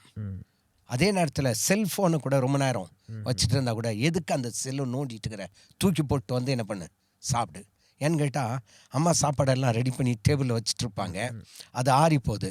ஆனால் இவர் செல்ஃபோனை விட்டுட்டு வெளியே வர்றதுக்கு முடியலை, அம்மா சத்தம் போடுவாங்க, தூக்கி போட்டு வாடா அப்படின்னாலும், அதன் பிறகு என்ன பண்ணுறது, செல்ஃபோனை வச்சுக்கிட்டே மறுபடியும் என்ன பண்ணுறது, சாப்பிட்றது அதில் உப்பு இருக்கா காரம் இருக்கான்னு கூட தெரியாமல் இது மேலேயே கவனம் செலுத்துறது. அப்போது சொல்லுவாங்க, அப்பா அதை எடுத்து வச்சுட்டு என்ன பண்ணு, சாப்பிடு. அப்படி ஏதாவது சொல்லிட்டா உடனே என்ன ஆகுது, கோபம், எரிச்சல். ஆனால் இது வரையிலும் என்னை பொறுத்தவரை என்னுடைய வயசில் என்னுடைய பெற்றோர்கிட்ட நான் கோபப்பட்டதாக எனக்கு தெரியலை. நான் எங்கள் அப்பா அம்மா கிட்ட கடைசி வரையிலும், என்னுடைய அப்பா உயிரோடு இருக்க வரையிலும் எங்கள் அப்பாவுக்கு பயந்து தான் வாழ்ந்தேன். ரெண்டாவது, அவர் பக்கத்தில் உட்கார்றது கூட பயம். அப்படின்னாக்கா அப்படிப்பட்ட ஒரு பயத்தோடு கூட வாழணும்னு சொல்ல வரல, அப்படி நாங்கள் வளர்ந்துட்டோம். இன்னைக்கு அப்படி கிடையாது. அதே நேரத்தில் இப்போ இருக்க சூழ்நிலையில் ஒரு ஊழியக்காரர் வீட்டில் உட்காந்துட்ருக்காரு, வீட்டுக்கு வராருன்னு வைங்களேன், பையன் செல்ஃபோனை வச்சிட்ருப்பான், ஊழியக்காரர் வந்தது கூட தெரியாது. அந்த தம்பி பேர் சொல்லி கூப்பிட்றாங்கன்னா கூட கேட்கறதில்ல, காதில் விழுறதில்ல. கிட்ட போயிட்டு தம்பினாக்கா சும்மா அப்படி பார்த்துட்டு விஷ் பண்ணுறதில்ல, எழுந்து ரூமுக்கு போயிடுவாங்க. இதெல்லாம் அனுபவத்தோடு கூட பார்க்கறது நாங்கள் உள்ளே போயிடுது. அப்போ என்ன அர்த்தம்? ரெஸ்பெக்ட் கிடையாது. பெரியவங்களை ரெஸ்பெக்ட் பண்ணுற சூழ்நிலை, அதாவது குற்றச்சாட்டாக இல்லை, இது சில நேரங்களில் நடக்கிற சம்பவங்கள். அதுக்கு அடுத்து அப்பா அம்மா கிட்ட அன்பாக உட்காந்து பேசுகிற அந்த சூழ்நிலையெல்லாம் இப்போ போயிடுச்சு. ஏன் அப்படின்னு கேட்டால், எப்போதும் கம்ப்யூட்டர் அல்லது லேப்டாப், இந்த செல்ஃபோனில் உட்காந்துட்ருக்காங்களே ஒழிய ஒரு பேரண்ட்ஸ்கிட்ட அன்பாக பேசணுன்றதும் போயிடுச்சு. சில நேரத்தில் நான் ரொம்ப ஃபீல் பண்ணுவேன். ஏன்னு கேட்டால், ஒரு சொந்தக்கார் வீட்டுக்கு போகிறேன்னு வைங்களேன், அங்கே இருக்க பிள்ளைங்களோடு கூட பேசுறதுக்கு நான் விருப்பப்பட்டாலும், பிள்ளைங்க அப்படி வரும்போது அங்கிள் பிரைஸ் லார்ட், இல்லை சித்தப்பா பெரியப்பா பிரைஸ் லார்ட் சொல்லிட்டு போயிடுதுங்க. அந்த பிள்ளைங்கிட்ட உட்காந்து பேசுறதுக்கு நேரம் இல்லை. ஏன்னு கேட்டால் அந்த பாசமும் என்ன ஆயிடுச்சு, மொத்தம் போயிடுச்சு. இப்போ இன்றைக்கி இருக்கிற சூழ்நிலையில் எங்களுடைய காலத்தில் இருந்ததான அந்த ஒரு சந்தோஷம், சமாதானம் மொத்தம் இப்போது கம்ப்ளீட்டாக போயிடுச்சு. நிம்மதி இல்லாத ஒரு வாழ்க்கை, நிம்மதி இல்லாத ஒரு சூழ்நிலை, உறவுகளை மதிக்காத ஒரு சூழ்நிலை அதிகமாக இப்போ இருக்குங்க. ஸோ பேசிக் நீங்கள் சொன்ன 3 விஷயம், ஃப்ரீடம், ரெஸ்பெக்ட் அண்ட் ரிலேஷன்ஷிப், இது 3 வந்து அடிப்படுது, தூரமாக போயிடுச்சு. எல்லாமே தூரமாக போயிடுச்சு. அதனால் இன்னொன்று என்னன்னு கேட்டால், யார் நம்முடைய ரிலேட்டிவ் அப்படின்றது பிள்ளைங்களுக்கு தெரியாமல் போச்சு. அதன் பிறகு நாம் சொல்லணும் இவங்க அது இதுன்னு. கடைசி நேரத்தில் சில ரிலேட்டிவ் வந்துட்டால் கூட நீங்கள் யாருன்னு நாமளே கேட்க வேண்டிய. பாஸ்டர், எனக்கே நிறைய முறை ஆயிரும் பாஸ்டர். நான் அவங்கள பார்த்துருப்பேன், சின்ன வயசில் பார்த்துருப்பேன். ஆனால் இப்போ வந்து அவங்கள பார்த்த உடனே அவங்கள பார்த்துருக்கோம், இவங்க நம்ம ரிலேட்டிவ் ஞாபகம் இருக்கும், ஆனால் அவங்க பேர் ஞாபகம் வராது. இல்லை அவங்க நம்மளுக்கு என்ன ரிலேட்டிவாக ஆகணும், அவங்கள என்ன கூப்பிடணும்னு தெரியாது. நிறைய முறை நான் ஒரு முறை என்ன பண்ணிட்டேன்னா, அவங்க தெரியுமான்னு கேட்டாங்க, தெரியும்னு சொல்லிட்டேன். என் பேர் சொல்லுன்ட்டாங்க, சொல்ல முடியல. தெரியாது, நான் மறந்துட்டேன், நான் சின்ன வயசில் பார்த்தது இந்த பேருக்கு. அப்புறமா கொஞ்சம் வியர்டா. ஆமாம், நீங்கள் சொன்னது உண்மைதான். We forget. அவங்க நமக்கு ஒன்று வந்து நிறைய பேர் காட்டுறதே இல்லை, இவங்க தான் உன்னுடைய ரிலேட்டிவ், இவங்க வந்து உனக்கு இந்த ரிலேஷன் ஆகணும். அதே நேரத்தில் வந்துட்டு ஒரு இன்ட்ரடியூஸ் பண்ணால் கூட அது நின்று கேட்கணுன்ற ஒரு மனப்பக்குவம் இல்லையே. அப்படியா, சரி சொல்லிட்டு அமைதியாக என்ன பண்ணுறது, உள்ளே போயிடுறது. அப்போ அந்த ரிலேட்டிவ் நம்மக்கிட்ட உட்காந்து பேசணும்னு நினச்சா கூட என்ன செய்யறதில்ல, பேசுறதில்ல. காரணம் என்ன, இந்த ரிலேட்டிவ் எல்லாம் கம்ப்ளீட்டாக கட் பண்ணிடுச்சு. இது அதிகமாக ரிலேட்டிவாக இருக்கிறது எதில்ன்னு கேட்டால் இதில் தான். இப்பேற்பட்ட ஒரு சூழ்நிலை அது என்னுடைய இருதயத்தை ரொம்ப பாதிக்கப்படுது. ஏன் அப்படின்னு கேட்டால், இன்றைக்கி எங்களுக்கு சொந்த பந்தம் நிறைய இருந்தாலும் என்னுடைய பிள்ளைகளுக்கு அது யாருன்றது தெரியாத ஒரு சூழ்நிலை. சொந்தத்தை நோக்கி போனால் கூட அவங்களுக்கு நான் என்ன ரிலேட்டிவ்ன்றது, அந்த ரிலேஷன்ஷிப்ஸ் அதெல்லாமே கம்ப்ளீட்டாக போயிடுச்சு. அந்த பாசன்றது இல்லை, அந்த ரெஸ்பெக்ட்ன்றது இல்லை. சில நேரத்தில் பார்த்தீங்கன்னா, யாராவது வராங்க அப்படின்னு சொன்னால் கால் மேலே கால் போட்டுக்கிட்டு அப்படி பார்த்துட்டு அமைதியாக உட்காந்துட்ருக்குறது. அதன் பிறகு நமக்கு இங்கே பார் அங்கிள் வந்திருக்கார் பார்னாக்கா அப்படி பார்த்துட்டு எழுந்து போயிடுவாங்களே ஒழிய அவங்களுக்கு ஒரு விஷ் பண்ணுற அந்த சுபாவம் கூட இல்லாத அளவுக்கு அந்த அன்பு அதிகமாக குறைஞ்சி போகிறத இப்போ இருக்க சூழ்நிலையில் நான் பார்க்குறேன். ஒரு சில நேரத்தில் நம்ம பிள்ளைங்களை பார்க்கணும் அப்படின்ற ஒரு ஆசையோடு கூட வரும்போது பிள்ளைங்க வீட்டில் இருக்க மாட்டாங்க. இப்போ வந்துடுவான், ஆனால் எங்கே போயிருக்கான்னு கேட்டால் எங்கே போயிருக்கான்ட்டு யாருக்கு தெரியல, அப்பா அம்மாவுக்கு தெரியல. கடைசியில் பார்த்து சரி இன்னொரு முறை பார்த்துக்கலாம் அப்படின்னு போகக்கூடிய அளவுக்கு உறவுகள் எல்லாம் தூரமாக போயிடுச்சு. அப்போ இந்த காலத்தில் இப்பேற்பட்ட சூழ்நிலைகள் மாறணும் அப்படின்னு சொன்னால், இந்த செல்ஃபோன் இதெல்லாம் கொஞ்சம் என்ன பண்ண வேண்டியதாக இருக்குது, அவாய்ட் பண்ண வேண்டியதாக இருக்குது. எது வேணுமோ அதை பார்க்கணும், எதை தவிர்க்கணுமோ அதை என்ன பண்ணால் அவாய்ட் பண்ணணும். அப்படி இருந்தால் ஓரளவுக்கு என்னத்தான் இருந்தாலும் அந்த பாசமும் அந்த அன்பும் மறுபடியும் தேடினா கூட கிடைக்காது சார். ஏன்னு கேட்டால் நான் அந்த அளவுக்கு அனுபவிச்சிருக்கேன், உறவினருடைய பாசத்தை அனுபவிச்சிருக்கேன். ஆனால் அந்த பாசம் இப்போது கிடைக்காது. ஆனால் இன்றைக்கி இருக்க சூழ்நிலையில் யங்ஸ்டர்ஸ் குறிப்பாக கிறிஸ்தவ தேவ பிள்ளைகள் இதை உணர்ந்து அந்த அன்பை புதுப்பிக்கணும் அப்படின்றது எனக்கு ஒரு ஆசைகள் இருக்குது. ஸோ அந்த ஃப்ரீடம், அதுக்கப்புறமா அந்த ரிலேஷன்ஷிப், அதுக்கப்புறம் ரெஸ்பெக்ட். ஐ திங்க் மூணும் வந்து I think they go hand in hand. அந்த ஃப்ரீடம், ரிலேஷன்ஷிப், ரெஸ்பெக்ட். எப்போ நான் என்ன நினைக்கிறேன்னா, நமக்கு பேரண்ட்ஸ் மேலே நமக்கு ஒரு ரெஸ்பெக்ட் இருந்தே இருக்கணும். ஆமாம். அந்த பெரியவங்க மேலே நமக்கு அந்த ரெஸ்பெக்ட் இருக்கணும். அந்த ரெஸ்பெக்ட் எப்போ வரும்னா, என்னை பொறுத்த வரைக்கும் we have to realise that they really love us. அவங்களுக்கு நம்மளை ரொம்ப நேசிக்கிறாங்க. ஆனால் நிறைய நேரம் அவங்களால அதை சரியாக எக்ஸ்ப்ரெஸ் பண்ண முடியறதில்ல. வேறு மாதிரி எக்ஸ்ப்ரெஸ் பண்ணிடுறாங்க. அதை வந்து நம்ம புரிஞ்சுக்கிறதுக்கு நமக்கு டைம் ஆகும். எனக்கே வந்து ரொம்ப டைம் ஆச்சு. ஆனால் வந்து அந்த புரிஞ்சுக்கிறதுக்கு they really love us. So நம்ம அதை புரிஞ்சுக்கின பிறகு will start to see, okay அவங்க இதை வந்து அவங்களுக்கு சரியாக எக்ஸ்ப்ரெஸ் பண்ண தெரியல. இன்னொன்று கூட சாம், அதாவது நான் அதிகமாக பார்க்குறேன். நீ செல்லுனா பாரு, இல்லை டிவினா பாரு, லேப்டாப் எதையும் பார்த்துட்டு. ஆனால் நமக்குன்னு சொல்லிட்டு ஒரு ஷெட்யூல்டு, ஒரு நேரம் ஒதுக்கணும். இந்த நேரத்தில் சாப்பிடணும், இந்த நேரத்தில் என்னுடைய படுக்கைக்கு போகணும், இந்த நேரத்தில் இந்த வேலையை செய்யணும் அப்படின்ற ஒரு ஷெட்யூல்டு வச்சுக்கிறது ரொம்ப நல்லது. இப்போ உதாரணமாக தானியல் எடுத்துங்க, அவனுக்குன்ட்டு ஒரு ஷெட்யூல்டு இருந்தது. அந்தி சந்தி மத்தியான நேரத்தில் ஜெபிக்கணும். ஜெபிக்கிறதுக்கே ஒரு ஷெட்யூல்டு வச்சுருக்கான் அப்படின்னு சொன்னால், மற்ற காரியத்துக்கெல்லாம் ஒரு ஒழுங்கான ஒரு டைம் டேபிள் வச்சுருக்கணும்ல. அப்படி இருக்கும்போது வாலிபர்களுக்கு நான் சொல்கிற ஒரு என்ன சொல்கிறது, தாழ்மையான வேண்டுகோள், நேரத்துக்கு சாப்பிட்ருங்க. அதே நேரத்தில் பெற்றோருடைய மனசை என்ன பண்ண வேண்டாம், துக்கப்படுத்த வேண்டாம். உறவை என்ன பண்ணிட வேண்டாம், விட்டுட வேண்டாம். இது எல்லாத்தையும் மனசில் வாலிபர்கள் வச்சுக்கிறது ரொம்ப நல்லது. Okay, so I think relationships are like really important. நம்ம எவ்வளோ நம்ம அச்சீவ் பண்ணாலும், நம்ம நிறைய சோஷியல் மீடியாவில் கூட பார்க்கலாம். இப்போ ரீசெண்டாக வந்து நிறைய ஆக்டர்ஸ் கூட வந்து சொல்லுவாங்க. நம்ம ஃபஸ்ட் எபிசோடில் கூட பிரேம் பேசின மாதிரி, ரஜினிகாந்தெல்லாம் வந்து பயங்கர ஃபேமஸான ஆக்டர்ஸ். அவங்க வந்து அவங்களுக்கு இல்லாத வெல்த் இல்லை, பயங்கரம் ரிச்சான பீப்புள். ஆனால் அவங்களே வந்து கடைசியில் வந்து எனக்கு சமாதானம் இல்லை, எனக்கு சந்தோஷம் இல்லைன்ட்டு தேடி வேறு எங்கேயோ போகிறது. ஸோ எவ்வளோ தான் நம்ம அச்சீவ் பண்ணாலும், எவ்வளோ மானிட்டரியாக, ஃபினான்ஷியலாக, இல்லை நம்மளுடைய ஸ்டேட்டஸ் எவ்வளோ உயர்ந்தாலும், if you don't have people around you that love you, I think அதெல்லாம் வந்து நமக்கு ஒரு ஃபுல்ஃபில்லிங்காகவே இருக்காது. So relationships are important. It's what keeps you going.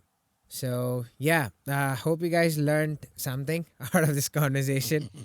Pastor வந்து நமக்கு நிறைய பேசினாங்க. ஸோ எல்லாத்த பற்றியும் வந்து நம்ம கேட்டுட்டு முடிச்சிட்டோன்னு இல்லாமல், நம்ம வந்து கொஞ்சம் ஒரு டைம் எடுத்து யோசித்தோன்னா நமக்கே வந்து புரிய ஆரம்பிச்சிரும்னு நினைக்கிறேன். So like we always encourage on this channel, think about everything. When you hear something, take a second, think about it, think about how it lines up with the Bible.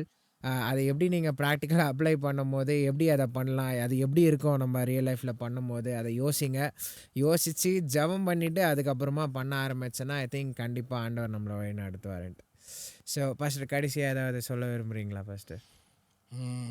அதாவது சாம், உங்களுக்கு தான் ஒரு சிலது நான் சொல்லணும். ஏன்னு கேட்டால், இந்த நிகழ்ச்சி தொடரட்டும், வாழ்த்துக்கள். காரணம் என்னன்னு கேட்டால், அநேகர் விரும்பி இந்த நிகழ்ச்சியை பார்த்துட்ருக்காங்க. இன்னும் ஆயிரமான ஜனங்கள், லட்சமான ஜனங்கள் இந்த நிகழ்ச்சியை பார்த்து ஒரு ஆசீர்வாதத்தை பெற்றுக்கொண்டு இந்த கடைசி காலத்தில் வாலிபர்கள் மத்தியில் ஒரு எழுப்புதல் வரணும்.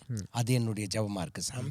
அடுத்து என்னன்னு கேட்டால், கடைசி நாட்களில் மாம்சமான யாவர் மேலும் என் ஆவியை ஊற்றுவேன், அப்போது உங்களுடைய குமாரர்களும் குமார்த்திகளும் தீர்க்க தரிசனம் சொல்லுவார்கள், வாலிபர்கள் சொப்பனத்தை காண்பார்கள். அப்போது இந்த லாஸ்ட் டேஸ், இந்த கடைசி காலத்தில் வாலிபர்களை குறித்து தேவன் ஒரு பெரிய திட்டம் வச்சுருக்கார். அது வசனத்தில் தெளிவாக இருக்குது. அந்த திட்டம் நிறைவேற என்னுடைய வாழ்த்துக்கள். கர்த்தர் உங்களை கொண்டு தேவன் தம்முடைய திட்டத்தை நிறைவேற்றணும் அப்படின்னு சொல்லிட்டு நான் ரொம்ப ஆசைப்படுறேன். இதில் எந்த ஒரு சர்க்கிள்னாக்கா என்ன சொல்கிறதுப்பா, சர்க்கிள் அப்படின்னு சொன்னால் தவறுகளோ அல்லது ஆமாம் எதுவுமே வராதபடிக்கு கர்த்தர் உங்களை மூடி மறைத்து கொள்ளணும். உங்களோடு கூட இருக்கிறதான தம்பிமார், அவர்களுக்காகவும் நான் ஆண்டவருக்கு நன்றி சொல்லி அவர்களுக்கு என்னுடைய வாழ்த்துதலை சொல்கிறேன். என் கண்மலையும் என் மீட்பெருமாகிய கர்த்தாவே, என் வாயின் வார்த்தைகளும் என் இருதயத்தின் தியானமும் உம்முடைய சமூகத்தில் பிரதியாக இருப்பதாக. வசனத்தின்படி இந்த இடத்துல உட்கார்ந்து நீங்கள் நிகழ்ச்சிகளை கொடுக்கும்போது உடைய வாயிலிருந்து தேவனுடைய வார்த்தை அவரே உங்களோடு கூட இருந்து பேசணும் அப்படின்றது என்னுடைய ஆசையாக இருக்குது. கர்த்தர் அப்படியே அவங்கள நடத்துவாராக. இந்த நிகழ்ச்சியை பார்த்து கொண்டிருக்கதான யாவருக்கும் என்னுடைய வாழ்த்துதலை தெரிவித்துக் கொள்கிறேன். குறிப்பாக நாங்கள் எதையும் ப்ரிப்பேர் பண்ணிட்டு இங்கே நம்ம உட்காந்து பேசலை இல்லையா சாம்? ஆமாம், நம்ம யதார்த்தமாக உட்காந்து நாம் பேசிகிட்டு இருக்கோம். ஒருவேளை இதில் குறைகள் இருக்கும் அப்படின்னு சொன்னால் தாராளமாக என்ன பண்ணலாம், அவங்க நம்மோடு கூட பேசலாம். இதை இப்படி சொல்லியிருந்தா, இப்படி பேசியிருந்தா நலமாக இருக்கும். ஆனால் இதை தவறாக அண்டர்ஸ்டாண்ட் பண்ணிக்கக்கூடாது. அப்படி ஏதாவது இருந்துச்சுன்னா நமக்கு என்ன செய்யட்டும், அவங்க சொல்லும்போது ஓகே நெக்ஸ்ட் டைம் என்ன பண்ணலாம், சரியான முறையில் நாம் அவங்களுக்கு போதிக்கிறதுக்கு கர்த்தருடைய கிருபை நம்மோடு கொண்டு அவர் நடத்துவாராக. கர்த்தர் உங்களை யாவரையும் ஆஸ்வதிப்பாராக. ஆமென். Amen. ஸோ உங்களுக்கு ஏதாவது கொஷின்ஸ், உங்களுக்கு ஏதாவது தாட்ஸ் இருந்துச்சுன்னா கண்டிப்பாக கமெண்ட் செக்ஷனில் போடுங்க. உங்களுக்கு இது யாருக்காவது அனுப்பணும், இது அவங்களுக்கு யூஸ்ஃபுல்லாக இருக்கணும்னா கண்டிப்பாக ஷேர் பண்ணுங்கள். And if you want like stay tuned and updated with all of the future videos episodes that we do, definitely subscribe and hit that notification icon too, so that helps. And yeah, that is it for episode 6 illa 5. Okay, that is it for episode 5. We'll see you again with another episode.